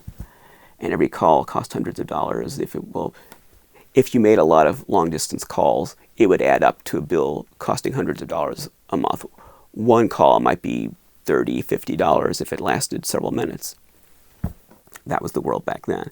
It's crazy to think now, with this worldwide communication that we have, instantly, where it costs basically nothing per communication. We may have to pay a bill for internet service or for phone service, but we don't. Most people have plans that they don't have to pay by the minute or anything in 2020. It was a very different world back then. Well, it turns out that the distributor went out of business, or filed for bankruptcy. I don't know if they went out of business, but they filed for bankruptcy. And then it took a year or so to get whatever little bit of money they owed me, and it was only a few $100s, finally. And they never did give me back my master. So, if you've seen the commercials for Ron Howard's Master Class, you hear him say, every film at some point will break your heart. And that's true. And this film, that's been my experience in everything I've ever worked on. And this film was no exception. It was a lot of work. And the end result, it was something to be proud of, but I had imagined something else, as is always the case when you're making a film. I'd imagined something else, something up here, and the end result was, not quite that. And that always happens. But also, I thought that naively, very naively, that there'd be a bigger response. I decided, well, I'm going to sell this myself. Heck with the distributor, I'm going to sell it on my own. So I started putting ads in Toy Shop. And if you watched the movie, the documentary, you saw Toy Shop magazine. So I started putting ads in Toy Shop. And I thought, if only 1% of the subscribers to Toy Shop, if just 1% buy a video, then I will easily pay off all this equipment and then some. No problem. Surely 1%, just 1% will buy a video. Well, after the first ad, I think I got like one sale. And then like the second month, I may have sold 2 or 3 tapes. And it went on like that for a few months. So I'd sell 1 or 2 or 3 or 4 tapes, if I was lucky, every month. And then finally, I'd spent hundreds of dollars on ads in this magazine. Again, very different from today, where you use social media to promote things, and the cost of everything is so much less, and there's so much more at our fingertips that we have access to. It should be a lot easier to do things today than it was back in 1995. But of course, we know the modern world has its own challenges, but we have access to so much more now than we did back then. But anyway, I spent hundreds of dollars on these ads and sold a few tapes. So now it's even more in the hole. So it was a depressing situation. This is an actual VHS copy of In Love with Toys. This is one of the tapes that was sold in 1995. This is from 1995. This is a 25-year-old VHS tape. And here is the actual tape. That's what it looked like.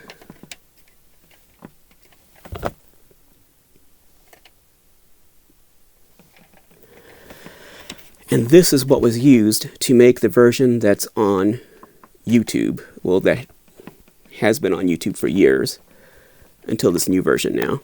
And I'm going to leave the old one up. You know, why not? I designed the sleeve myself.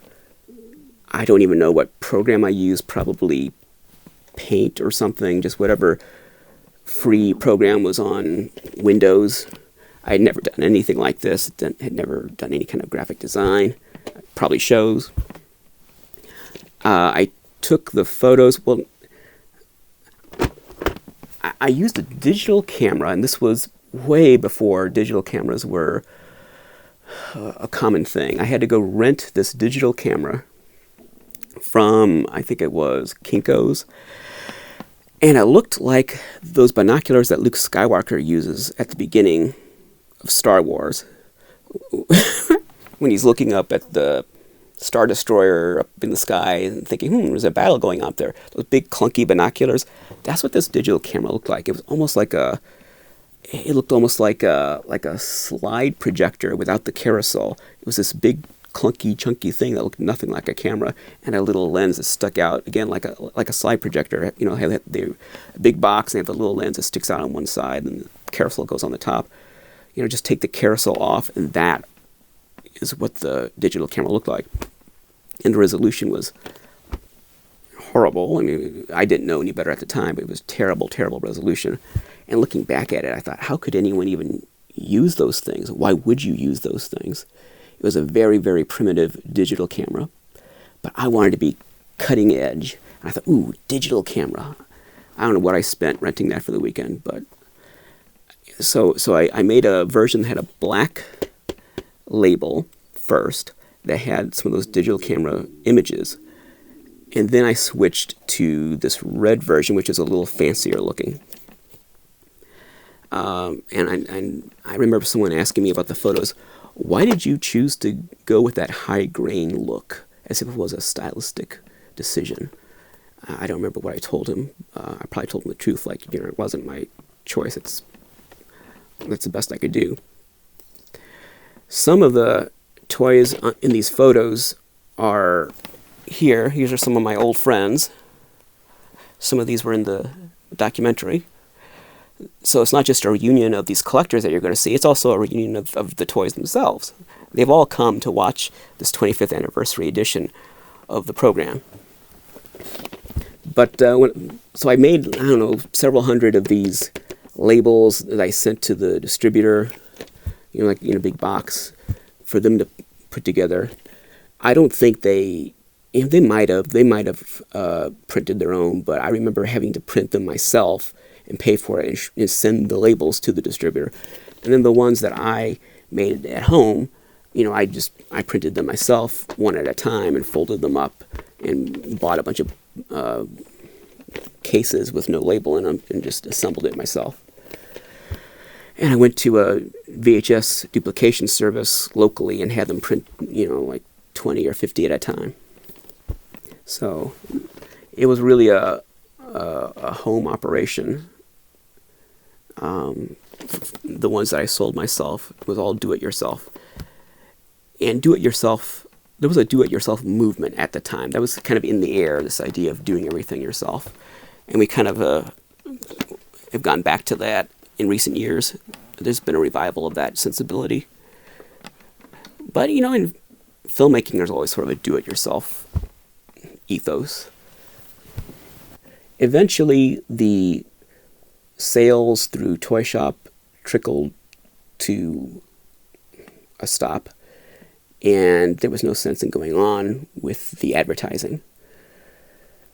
The distributor was no longer talking to me, so I said, you know, that's that. That was the experiment. It's done whatever it's going to do. I just got to learn from that experience and move on. So I started shooting weddings and industrial videos. Like I shot a video for a conveyor belt company where I went to their plant and shot all the different conveyor belts working. I shot Salvation Army annual campaign video. I think I did that 2 years in a row. I shot some video for a local haunted house called Terror Visions. It was owned by, or co-owned by John Carl Beekler, who passed away not long ago. And he was in the video. Oh, a lot of weddings. I did a foot reflexology video for a foot reflexologist, where she demonstrated how to do that for half an hour. So I did all kinds of weird things, this and that, but more weddings than anything else. Then after a few years, after about 2 years, 2 years of trying to make a go of it as an independent video producer, and I did a couple of music videos too. But none of that was paying the bills. I was just barely making the minimum payments on these credit cards for all this equipment. And so finally I said, well, I got to call it quits. I got to sell this equipment. And I was lucky because I had chosen the equipment well. So when it was time to sell, I made most of my money back. There really wasn't much depreciation at all. I was able to pay off almost all of the debt just by selling the equipment. I had to supplement that with a few toys and things, but I was able to pay it all off and get out of debt. But then I didn't have any equipment. So that was the end of my independent video producer days for the time being. But the experience I had gotten doing these weddings and industrial videos and talking to all these people, being in all these different situations, inadvertently trained me to become a reporter, that was the next chapter in my life. I became a newspaper reporter, and I did that for 15 years. And I was pretty good at it, if I do say so myself. And I think part of the training to become a newspaper reporter came by way of this independent video production, just having to learn how to talk to people, because I had a very hard time communicating with people, talking to people. I had a very hard time coming out of my shell and trying to network. It was very difficult. So this experience as a video producer for some years helped give me the skills that then came into play when I became a reporter. But for a while there, it was very dark. I was flat broke in debt. And it got so bad that I sold my last copy of the video. I sold it for $20. It was the very last copy I had. And I needed the $20 more than I needed the last copy of my documentary. The $20 meant more to me than the very last watchable copy of my documentary. So I sold it to get $20 because it got that bad. Then I had no watchable version of the documentary of In Love with Toys. I had nothing that I could put in a machine and actually watch. So fast forward some years later to the eBay era. I saw that In Love with Toys was on eBay, and it went for a lot of money, or at least by the standard of that time. It went for like $75, $85. And I thought, wow. I was going to buy one. I got outbid. I thought, well, this is going to have to be how I get a copy of my video. So the next time one popped up, I bid on it, and I bid to win. And I had to pay like $75, $85 in that range. But that's how I got the version that you just saw. That came from that eBay sale. So I had to spend, more than $75 just to get a copy of my own documentary. And by this time now we're in the early 2000s. And eBay is a common thing. And I don't know if the documentary has turned up on eBay in recent years. I haven't been looking for it, so I don't know if it still turns up from time to time. But for a while, it was getting up there in price. But it was just strange that to me to think that I sold the last copy that I had for peanuts, and then I had to spend 2 or 3 times as much. Well, my gosh, three or 4 times as much to regain just a copy for myself that I could watch. So, years go by. I put the VHS version on YouTube. It looks and sounds horrible, but that's all I've got. But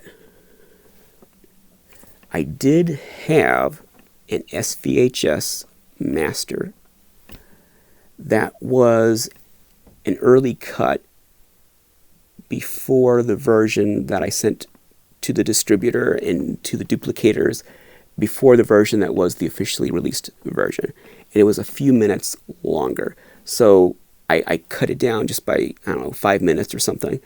Maybe a little more than that, but a few minutes. I trimmed it a little bit, and I rearranged a couple things for the official final version. And I realized I still had that earlier cut on S-VHS, and it was actually a generation closer to the original footage than the later version, because back in those days, whenever you edited video, you lost a generation as you edited. Now with digital, you don't do that. But back then, every time you edited something, another stage, you lost a generation of video quality. So you had the camera original, and then you edited that to another generation, and then if you needed to go down again, let's say to do dissolves between different sources that were themselves edited, then that's another generational loss. And then you could have the master that would go to duplicators, and that's another generational loss. So you have all these generations of loss before you get to the point where you have the version that you watch at home. So I had this master that was just one generation removed from the camera original. It wasn't, there was a little bit of finessing that I'd done with the one that went to the duplicator that this one didn't have, but that's okay. I thought I'll have this digitized, and then I'll recreate the edit that was the final official version. And I had planned to do this for 2020, the 25th anniversary. So this year I dug it up.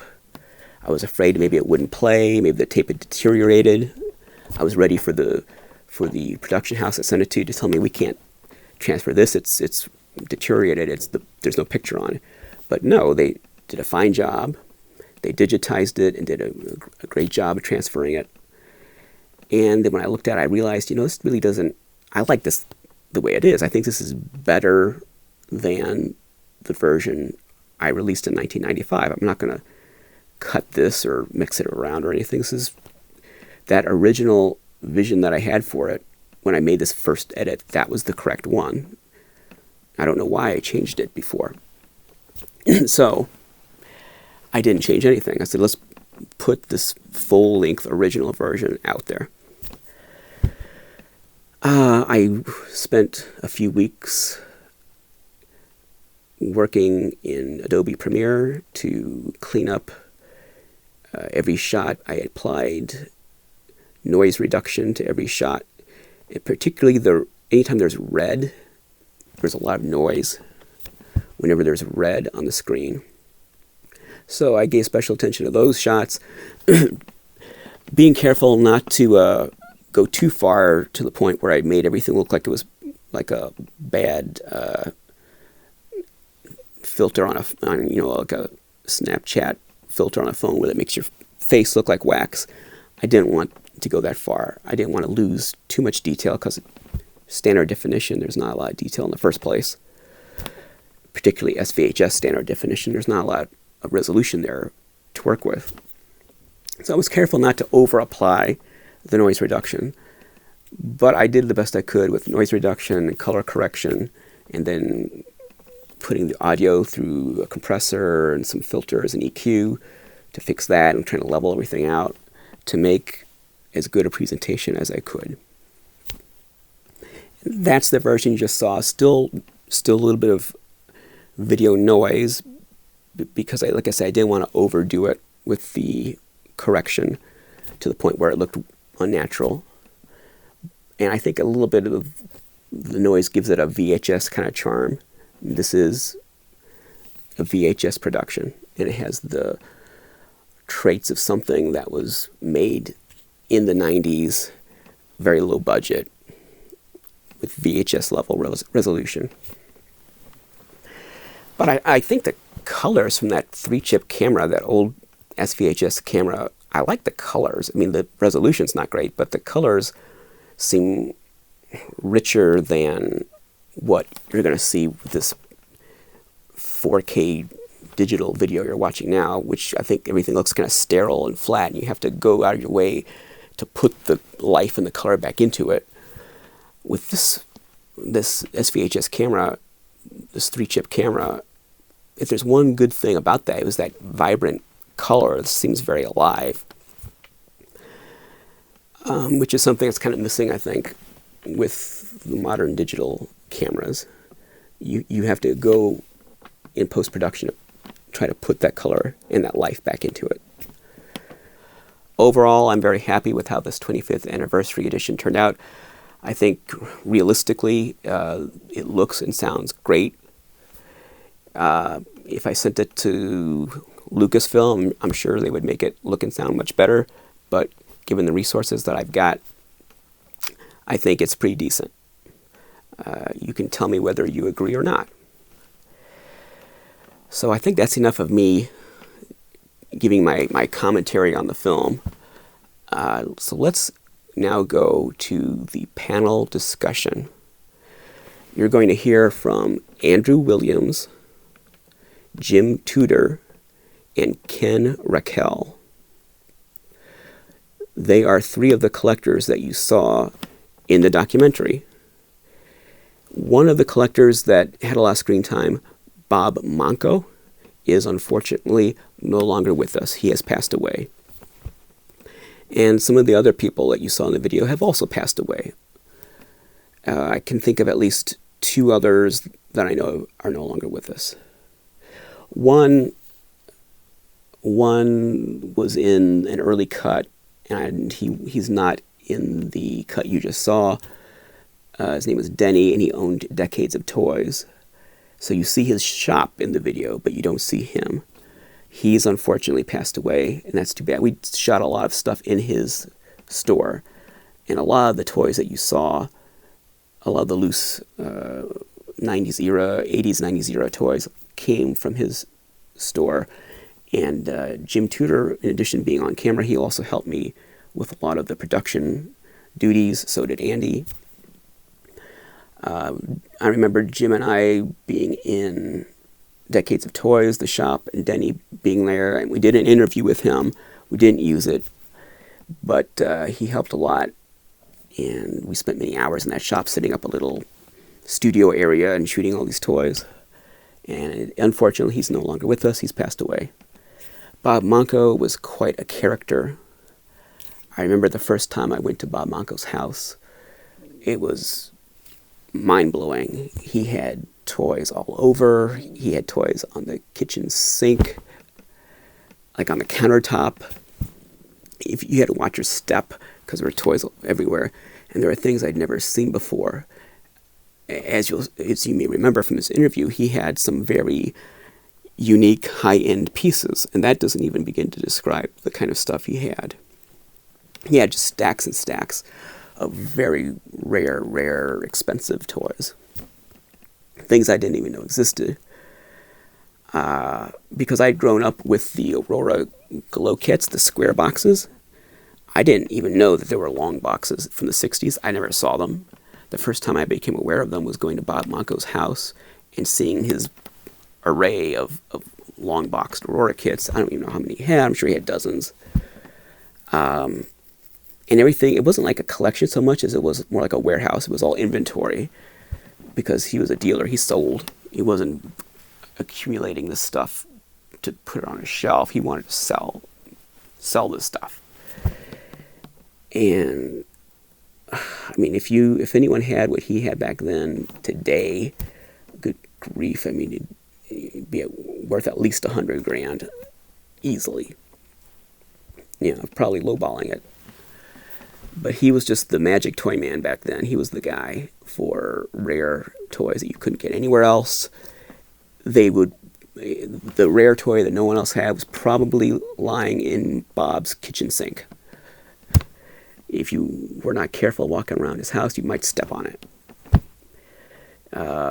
Because he had toys just on the floor. You had to watch your step. Toys are all over the floor. Not like loose toys strewn about. I mean boxed, mint box, rare, expensive toys just all over the floor. That was a wild experience, going to his house for the first time. I walked in there. I had just started collecting a few months before I met Bob. Went to his house, and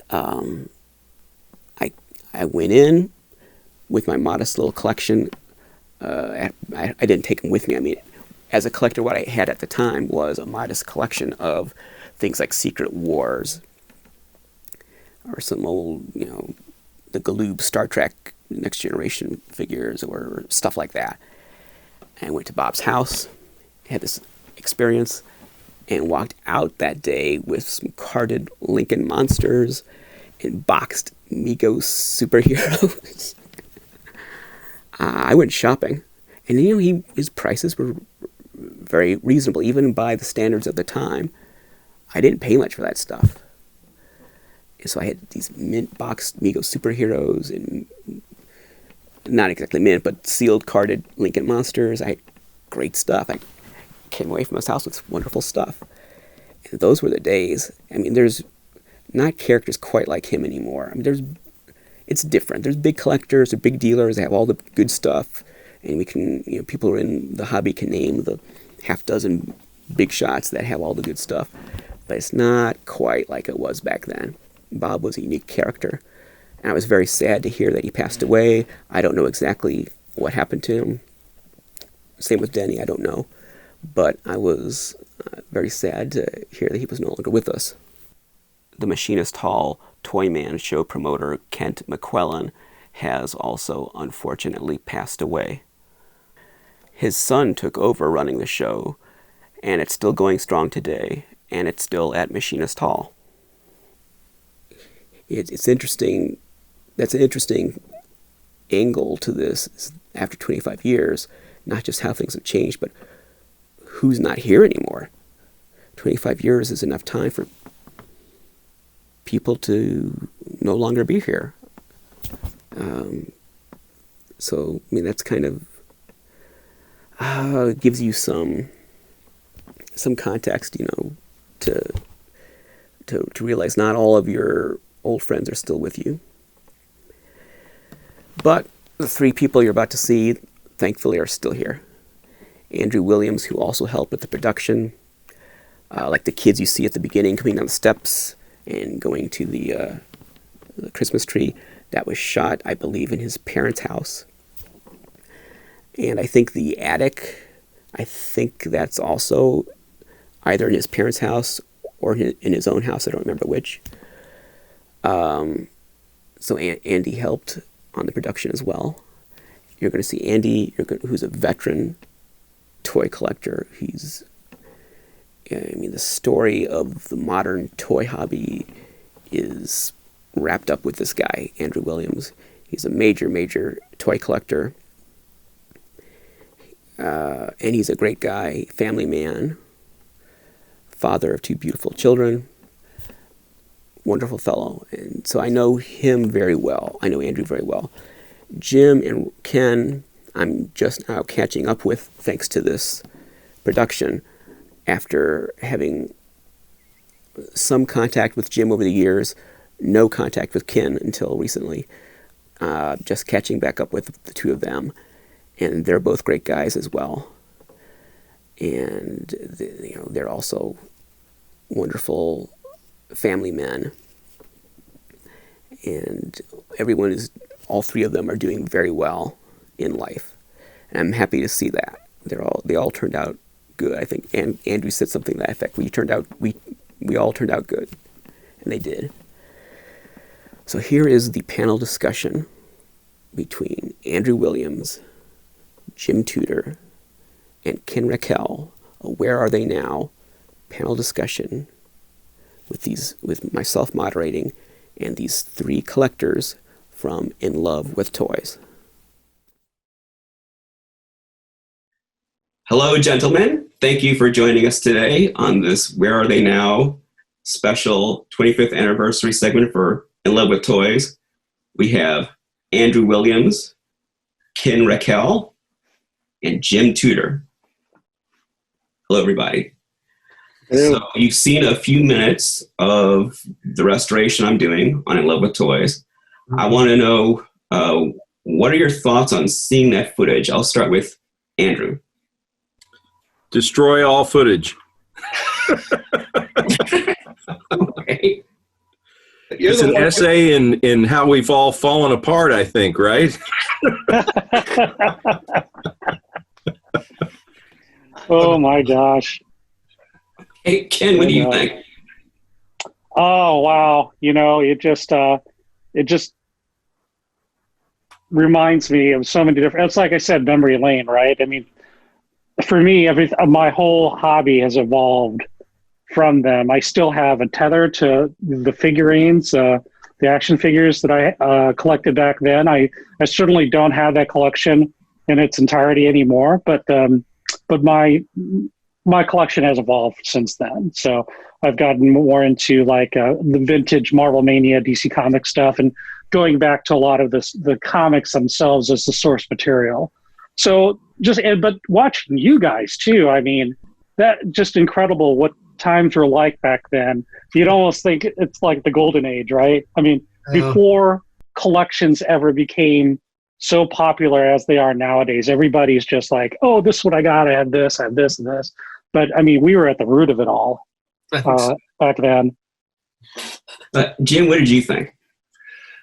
It was jarring to see myself then, but I might have a little bit of a different perspective on this because I remember. I haven't thought about this project in a very long time, but when you kind of started contacting us about it, I thought, wow, I started remembering things, and it's like I ran around and I helped you film a lot of this. So when I think about it, I think about making it. As far as the hobby itself goes, I'm kind of like Ken. I've kind of moved on from a lot of that, but I still have that tether. I still do love. You showed me talking about Star Wars, and I kind of gravitated away and came back to Star Wars, oddly enough. Now I teach a university class on Star Wars. I no longer collect it, but a lot of those items that you saw in that footage, I still do have in my basement now. Do you guys, if you don't, that's fine, but do you want to say a little bit about what you're doing as far as your career, where you are in your lives right now? Andy, do you want to? Yeah, sure. I'm an educator. I think when you did the film, I was just starting to go through the process of going back to college and get my teaching degree. So I did that. I taught special education for 13 years. I went back to school and I got my master's in administration. Worked as a building administrator since then. After a couple of years, I went back to school and I got my doctorate in education and have since gone back and gotten my certification for special ed director. And I think I'm pretty well good there. So I work as an educator and I still collect this stuff as much as I ever did. Don't really do the toy shows as much. I'll occasionally do maybe a local toy show, but you know, getting older and carrying all that stuff around isn't quite as much fun as it used to be. So, you know. Ken, what are you doing? So not long after that, that we filmed that, I left St. Louis and I moved to Chicago to start a career in telecommunications. And ever since then, I've had a long career, continue to do so there. I'm married, 4 kids. None of them are too interested in any of this stuff, but they let me have my space, as you can see. And, you know, it's interesting. I still, there's so many habits that I had when I was collecting, you know, walking into a Target, walking to Walmart, walking to different places, and not necessarily to buy things, just to kind of browse and look around. I have not lost that, I don't know if it's a need or what. It seems like a habit, but I still do from time to time collect different things. I was going to show you real quick.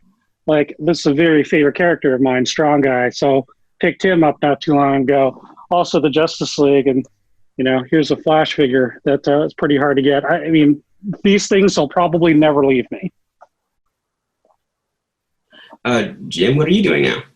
Well, I mentioned I'm teaching at Webster University, where I met you back in the day when we were both students studying filmmaking. So now I've finally gotten back in teaching some history classes, like history of animation, and like I mentioned, the Star Wars class, which was the one I made up. Hang on a second.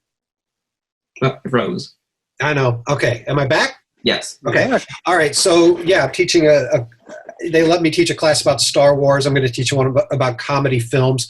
I'm also now married and very settled here in St. Louis with 4 kids and a wife. So, and like Ken, my kids don't have much use for any of this stuff I've accumulated, oddly enough. I thought I'd save this for them and it would be this wonderful, you know, treasure trove.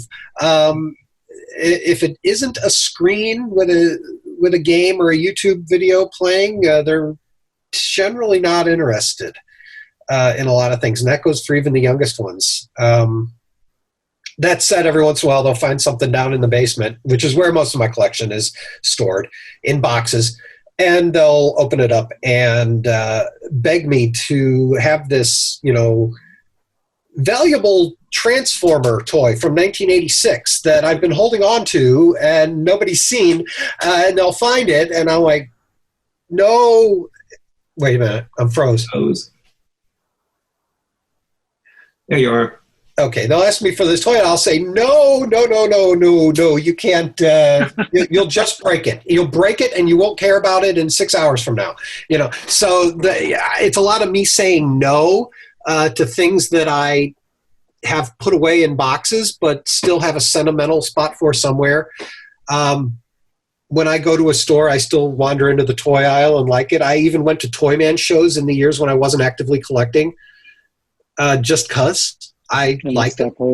And a few years ago, I had to start setting up. I was trying to make a few extra bucks, and I was like, what's in all these boxes anyway? I don't even remember. So I was going to set up at the Toyman shows and trying to just sell stuff off, and if I came away with $100, that was a good show for me. Well, I will echo Jim and Ken in that my kids, I have 2 kids. I'm married as well with 2 kids, and my kids have no interest in this stuff either. So I think that's a common theme in this generation. Yeah. Yeah, I remember back in the 90s, a lot of collectors were saying how they're going to leave this to their kids. I'm never going to sell this. I'll have kids, and this will all belong to them. Right. Yeah. I remember back then, I had some conversations where I thought, well, won't they have their own toys? They won't want the old stuff. But I was thinking they have their own action figures or something. Not that they'd all screens. Yeah. But now, if it isn't digital, they're really not interested. So, what, Jim? Generally, you're right. Yeah, generally they're not interested. There are exceptions. Like what? Well, for my girls, they like the American Girl dolls and that sort of thing. They do find fun in that. My boys, there's Legos. But action figures, and yeah, that's never quite been a thing. I mean, the most fun we have with action figures is when somebody wants to be a character for Halloween, and we'll go find the action figure and use it for reference. That's the most use we get out of them. You know, it's interesting. I'll just make this quick comment because I do want the aisles, right? Those toys are so expensive right now. They're really catered to an older generation of kids, right? Yeah. $20. I mean, back then, $5 for a Superpowers figure. $5, right? Now they're catered to us. They're not for the little kids anymore. Yeah, it's just I don't know if companies have lost their way or if they recognize this the low-hanging fruit, and those are the people that are just kind of willing to pay that nostalgia. So yeah, I think the kids just don't want the toys. I don't think it's the price, because the parents pay the price, not the kids. So and the kids don't want them. Kids just don't want them. So the only market to sell to is yeah. Well, I know with Star Wars, they've basically when the ninth movie came out of the saga with the Rise of Skywalker, they didn't even have the 3 3/4 inch Star Wars figures for that. Apparently there are a few here and there, but they are those $20 collector kind that, it's clearly the whole thing has shifted so much from what it used to be with when we were younger and collecting these things and having fun with them and playing with them as children. It's just a different scene. Well, yeah, every generation's different. I'm sure like our parents and grandparents played with trucks and guns and balls, and action figures were dolls for girls. That was a very different culture.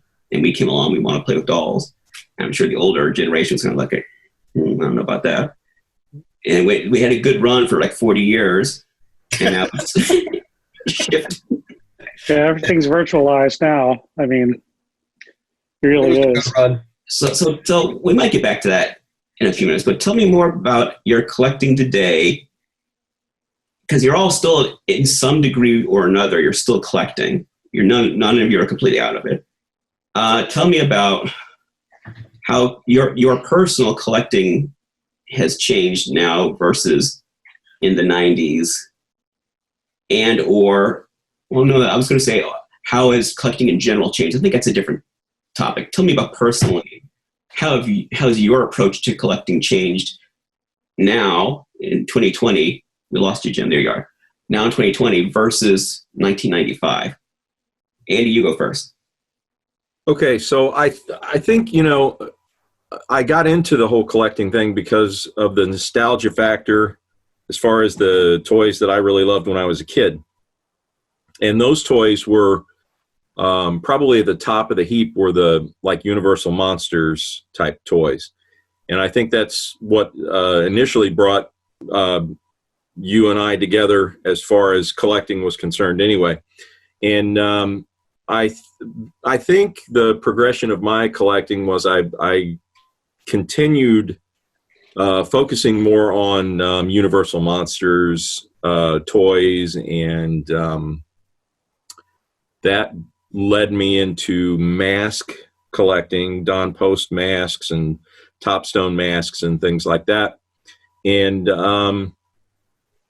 nowadays I am really just kind of collecting the things that I like or that interest me. I mean, for a long time, I really focused more on just collecting Universal Monsters stuff. And now, let's say the past, maybe 5-10 years, I've just sort of, if I think it's a cool looking, weird, oddball, like bootleg toys, things like that, just fun stuff that makes me happy, that's kind of what I collect. So you're more into knockoffs than licensed figures these days, aren't you? Yeah, much more so. Yeah, I just there's just, I think, the same charm that endears you to the old 70s toys is present in those kind of bootlegs. They're not perfect representations of the characters. They have a lot of style to them, or they're cheesy, or they're much more like a toy rather than like a collectible, I guess. And that appeals more to me. Okay. Ken, how has collecting today changed for you versus 1995?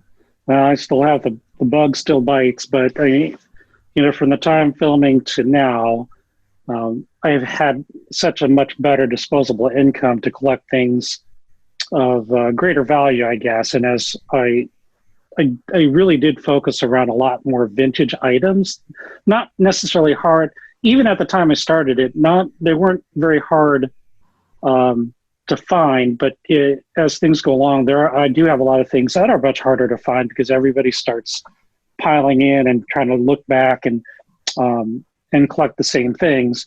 But I kind of feel fortunate that I got to jump on things. So I look around my room, and it is seriously a lot of vintage comic books, a lot of vintage figures, and likewise, if I just see something that I think is kind of cool and quirky that is very nostalgic to me, like for example, this is outside of the comic book realm, but the little Adam Ant, that's to me just speaks to me and is really cool. So I'll get stuff like that. Is that a new item or a vintage item? This is a vintage item. This was released in the 60s, Hanna-Barbera. Mm-hmm. So I don't know, just, saw it one day. I'm like, God, that's kind of cool. So, but it has slowed down quite a bit. But it'll probably never stop. I'll probably keep, stockpiling things, and who knows where it's going to end up in another 5-10 years. Right, Jim. Boy, like I said, I don't really collect toys much anymore. That said, I was at Costco, I don't know, last month, and I was very tempted to buy that Baby Yoda that had appeared, that for like under $20 or something. I don't have a lot of disposable income to throw around, and this sort of thing is another deal. And whenever I bring anything, am I frozen? No. Oh yeah. Yes. All right, wait.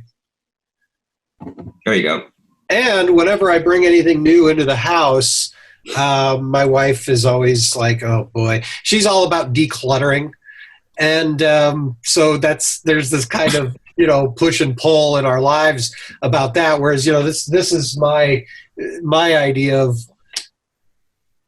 wait, froze. I don't know what's wrong here. I don't know why my computer does it. It's fine. Keep going. Yeah. Anyway, I live in these junk piles. I collect. I get my focus shifted more to film and cinema, and so now I collect books and movies, Blu-rays, a lot of Blu-ray collecting, and I became a film critic. Wait. Yeah, froze. Yeah. Okay. No, I became a film critic just by my own volition of climbing the ranks in that world over a couple of decades. And I've read your reviews, many of them. Yeah, I write reviews. Yeah, I write reviews for a site called ScreenAnarchy.com, which covers a lot of cool genre stuff, and I've been there for a long time. And then as a contributor, and then I have my own site called ZeekFilm.org, and that's a smaller deal. That's a labor of love. We don't make any money, but I do a lot of Blu-ray reviews, a lot of offbeat stuff, and that's really where my focus is in collecting these days. I've got a 3,000 plus movie collection like right over there.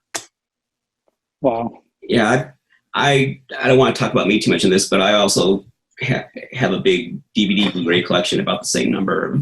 Nice. So, but mine's all horror. I'm a purist about horror. Well, I've got some horror. If you look here, there's that cabinet behind me. I don't know if you can see that. With the O on it? Maybe a monster locked in there or something. That's from a movie that no one probably saw called Ligeia, or the Tomb of Ligeia, where I have, in my other life before I was an educator, I worked as an art director on movies. And we made this movie for the Sci-Fi Channel, and that's the Ligeia character's actual cabinet of horrors where she keeps her youth potion and everything. And that's where now it's the DVD. Wait. But that's a good shot of you, though. He froze, but it was a good shot. Yeah, it's the DVD and Blu-ray cabinet of horror movies. All the horror movies are in there, in the Ligeia cabinet. You got all your horror movies in the Tomb of Ligeia. That sounds like a good place to put it. The whatever that movie ended up being called. It didn't, yeah. Whatever it was. Right, that's from the movie. Oh, well, that's cool. I like that. Okay, so let me talk about kind of the second part of that. That's where you guys are now. You're collecting. Tell me about how you think collecting, not you, but collecting has changed. And that's a broader topic from 1995 to 2020. How do you think the hobby has changed? And that, I mean, you could probably talk for hours about that, but just for a few minutes, talk about how the hobby has changed from 1995 to 2020. Andrew? So when we shot that film, primarily people got their stuff either by going to the store and buying new toys, or if you wanted vintage things, you'd have to go through like Toy Shop magazine. Remember, yeah, and in fact, in the final cut of the In Love with Toys, there's this sequence of me kind of sitting there and like I'll go from outfit to outfit. I don't know if you remember this, Ray, but like the intention of shooting that was to illustrate the difficulty in, you get the Toy Shop magazine, you find the toy, oh my God, I want this thing. You call and you buy it, you send the money order in the mail, and then you wait and you wait and you wait.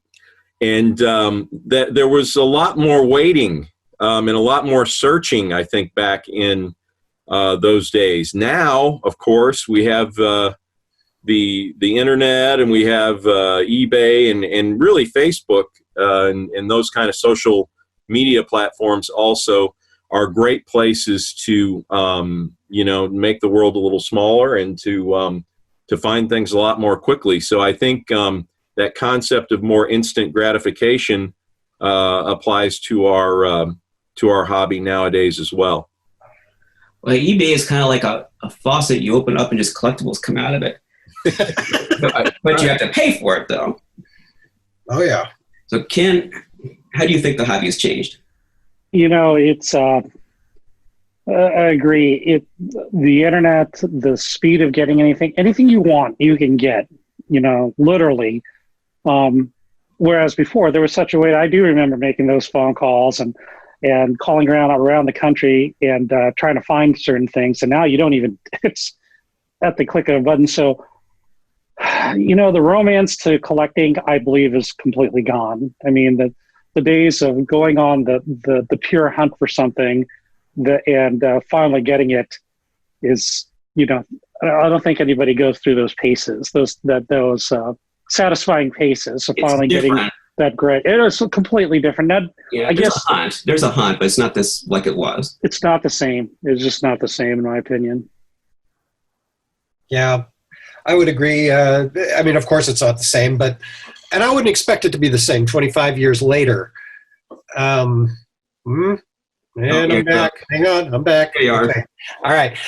Yeah, I wouldn't expect it to be the same 25 years later, but for me, I mentioned now I'm, back when it was action figures in 1995, I would obsessively go to stores and look on pegs of the Target and Toys R Us and all these stores and file into the toy aisle, look around. Am I okay? No, it froze. Sorry. Hope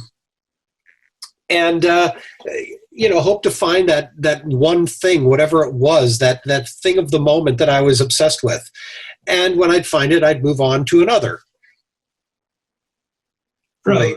I know. Okay. I'd move on to another. And now I'm that way with the Blu-rays. I'll go look in big lots or whatever for certain ones that I go on the internet and read, somebody found this over here. So, that'll be the search. that'll kind of satisfy that itch, that collector itch, that search. Rose. Mm-hmm. Yeah, that searching, that itch to search out something that for me was a big part of collecting. And again, I'll move on to the next thing. I think it's just the thing that's changed is the way we do that.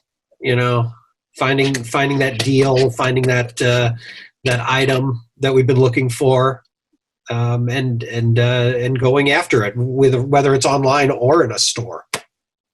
Mm-hmm. Well, so it has changed. Why do you still do it? Why is there a difference in the satisfaction of collecting now, or the thrill of it, or is there a difference in the reason? Compare the reasons, your motivation, and the reward you would get from it back then to now, and if that's changed. Anyone who wants to jump in? I think it's just nostalgia.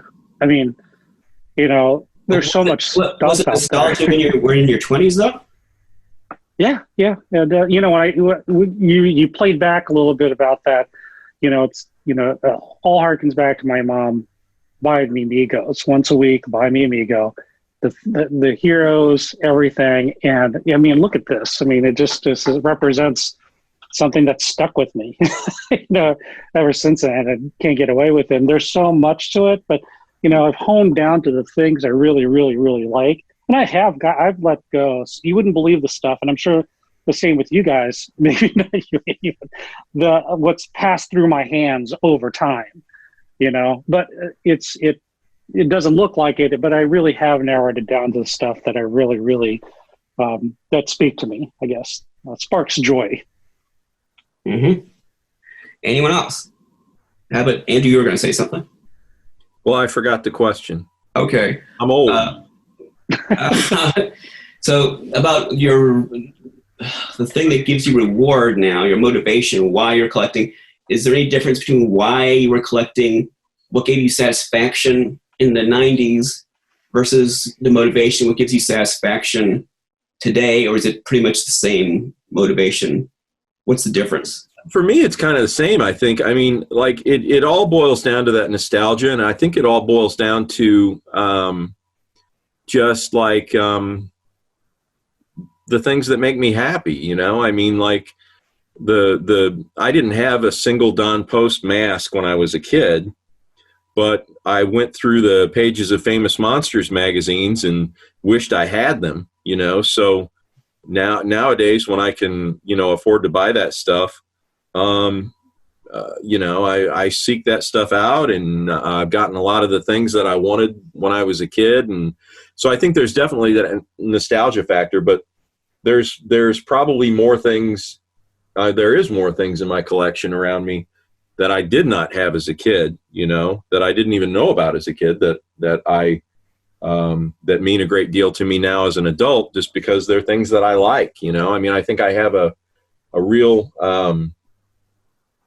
passion for the artistry behind the creation of these toys and the oddness of the history of some of them. Because you have things that didn't exist when you were a kid. Oh, absolutely. Right. So, I mean, yeah, it's just, I don't know. It's just a weird little hobby, and I haven't really psychoanalyzed it. Maybe you guys can help me with that. Jim, what about you? I don't know. I don't have a great answer as it applies to toy collecting anymore. I mean, I'm collecting because I think I need to own all these movies, and I don't have. That's a good, because you're collecting, but it's shifted. That could be how the motivation shifted from one kind of item to a different kind of item. Yeah, it's shifted because now I'm looking for some sort of intellectual or artistic satisfaction, and knowing that I have this on my shelf. It's more like collecting books than collecting toys. Although there is a satisfaction to the, owning a disc, right? If all I cared about was having seen this movie or having seen that movie, I just stream everything now. But I'm very much still about collecting the physical object, and I think that's important in what we're talking about. I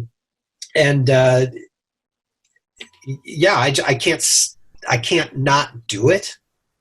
It's that crazy compulsion. Wait, I don't know if that answers it or not, or just creates another question. That's your answer. Yeah. Let me just throw out there in our final minutes. What does anyone want to say? What are your thoughts reflecting on the last 25 years, on collecting? Is there anything that's on your mind?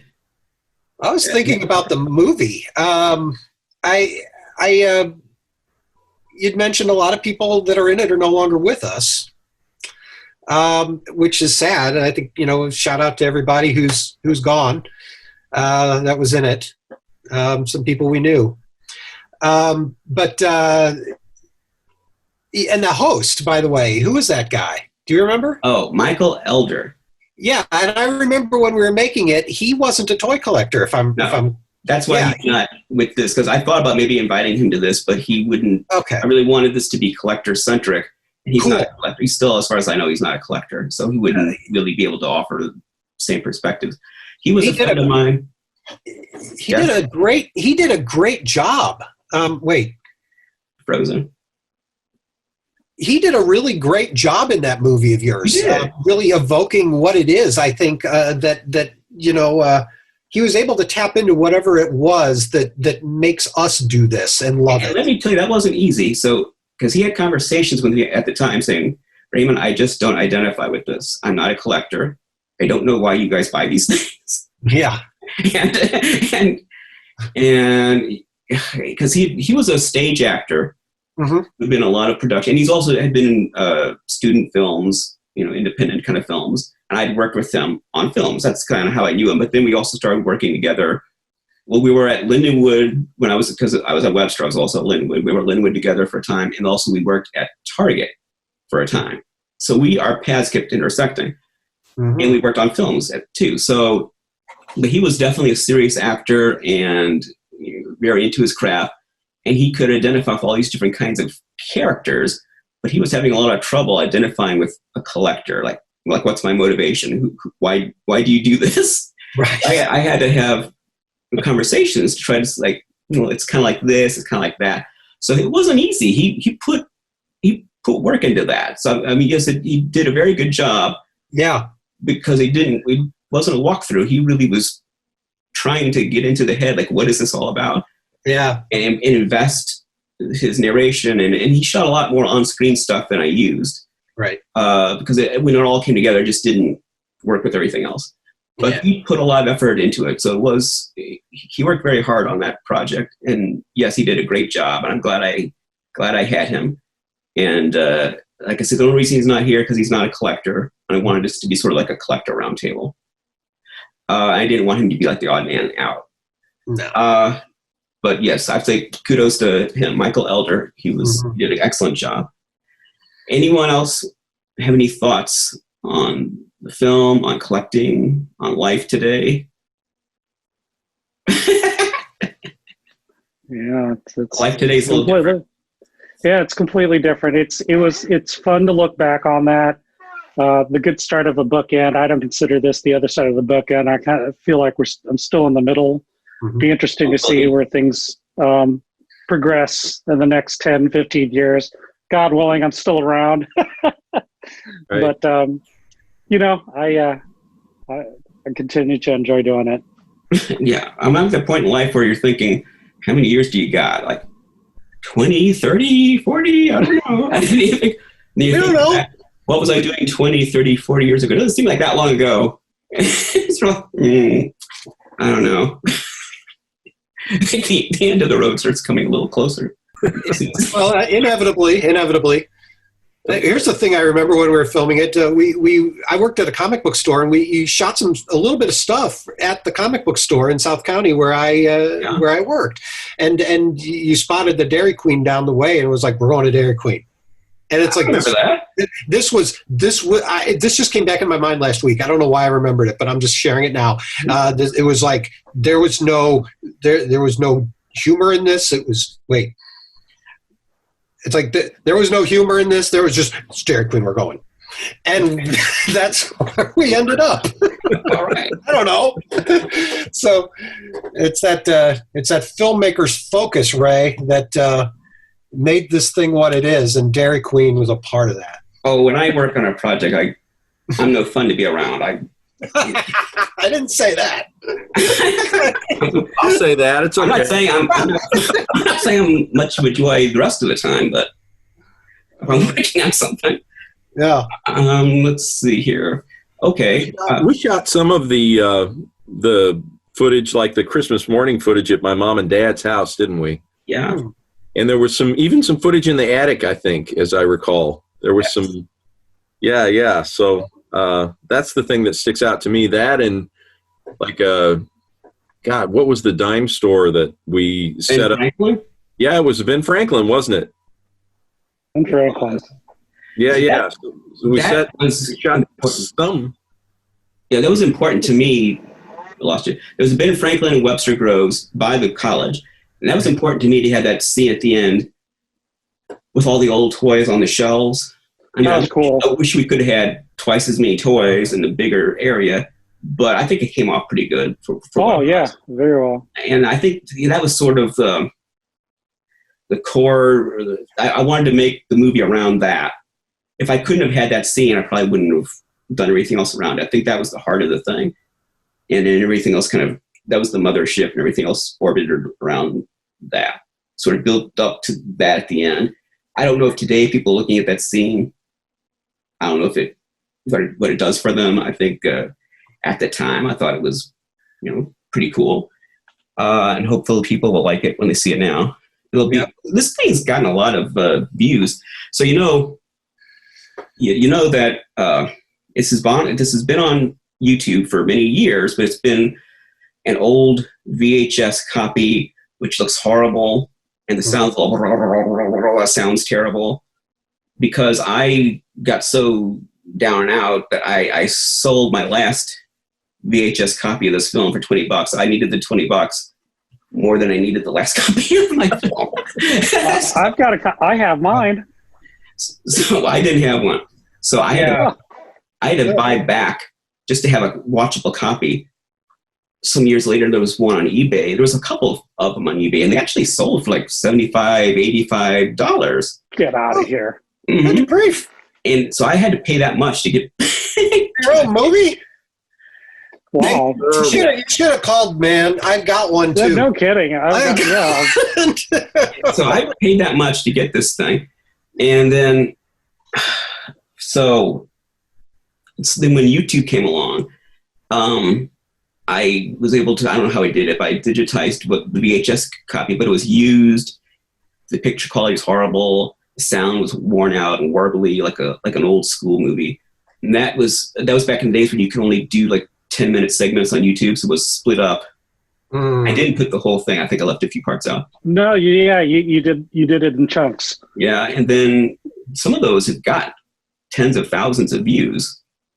So a lot of people have watched that creaky old version. I've sent my nieces and nephews to that. When they see this stuff, they're like, "Oh, you don't really know anything about this stuff." I'm like, "Oh yeah, watch this." I'm in a movie.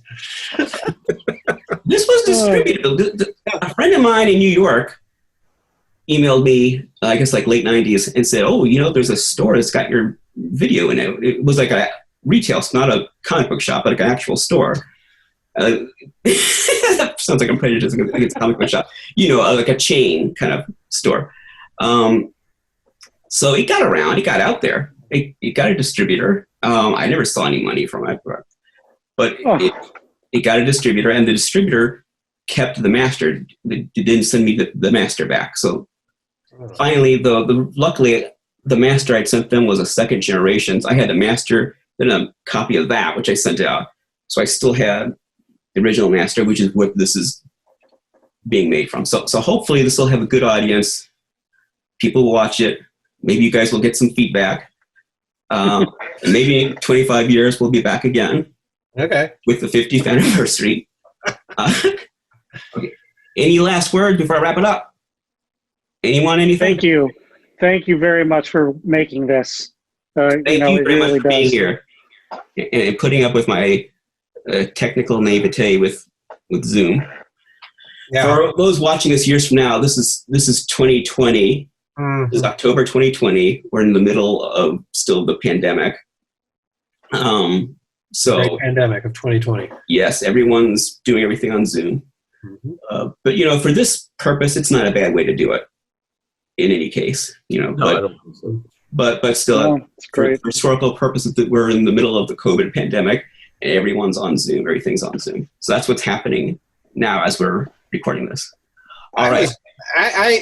Yeah, thank you again for making this. I think it was a great project. I was very, very happy with the finished product. And now I'm recognized on the street all the time from it. So that's not true at all. But no, no, it's good. It's fun to get back and think about this movie. Yeah, thank you, Raymond. Thank you very much. Thanks a lot. I appreciate all of your time, and I appreciate you guys getting together for this. This was a lot of fun. Thank you very much. Thank you for being involved in the first place back in '95, and thank you for being involved again now. So thanks again, and we'll see each other in 25 more years. Okay. It's a date. Good seeing you guys. Good seeing you guys. See you later. See ya. Thanks again to Andrew Williams, Jim Tudor, and Ken Raquel for participating in that panel discussion. I really appreciate all three of you taking the time out of your busy schedule to do that. That was very special. I hope you got something out of it. Thank you again. Thank you very much for doing that. And thank you to everyone watching this special presentation of the 25th anniversary of In Love with Toys. I hope you enjoyed it. Goodbye.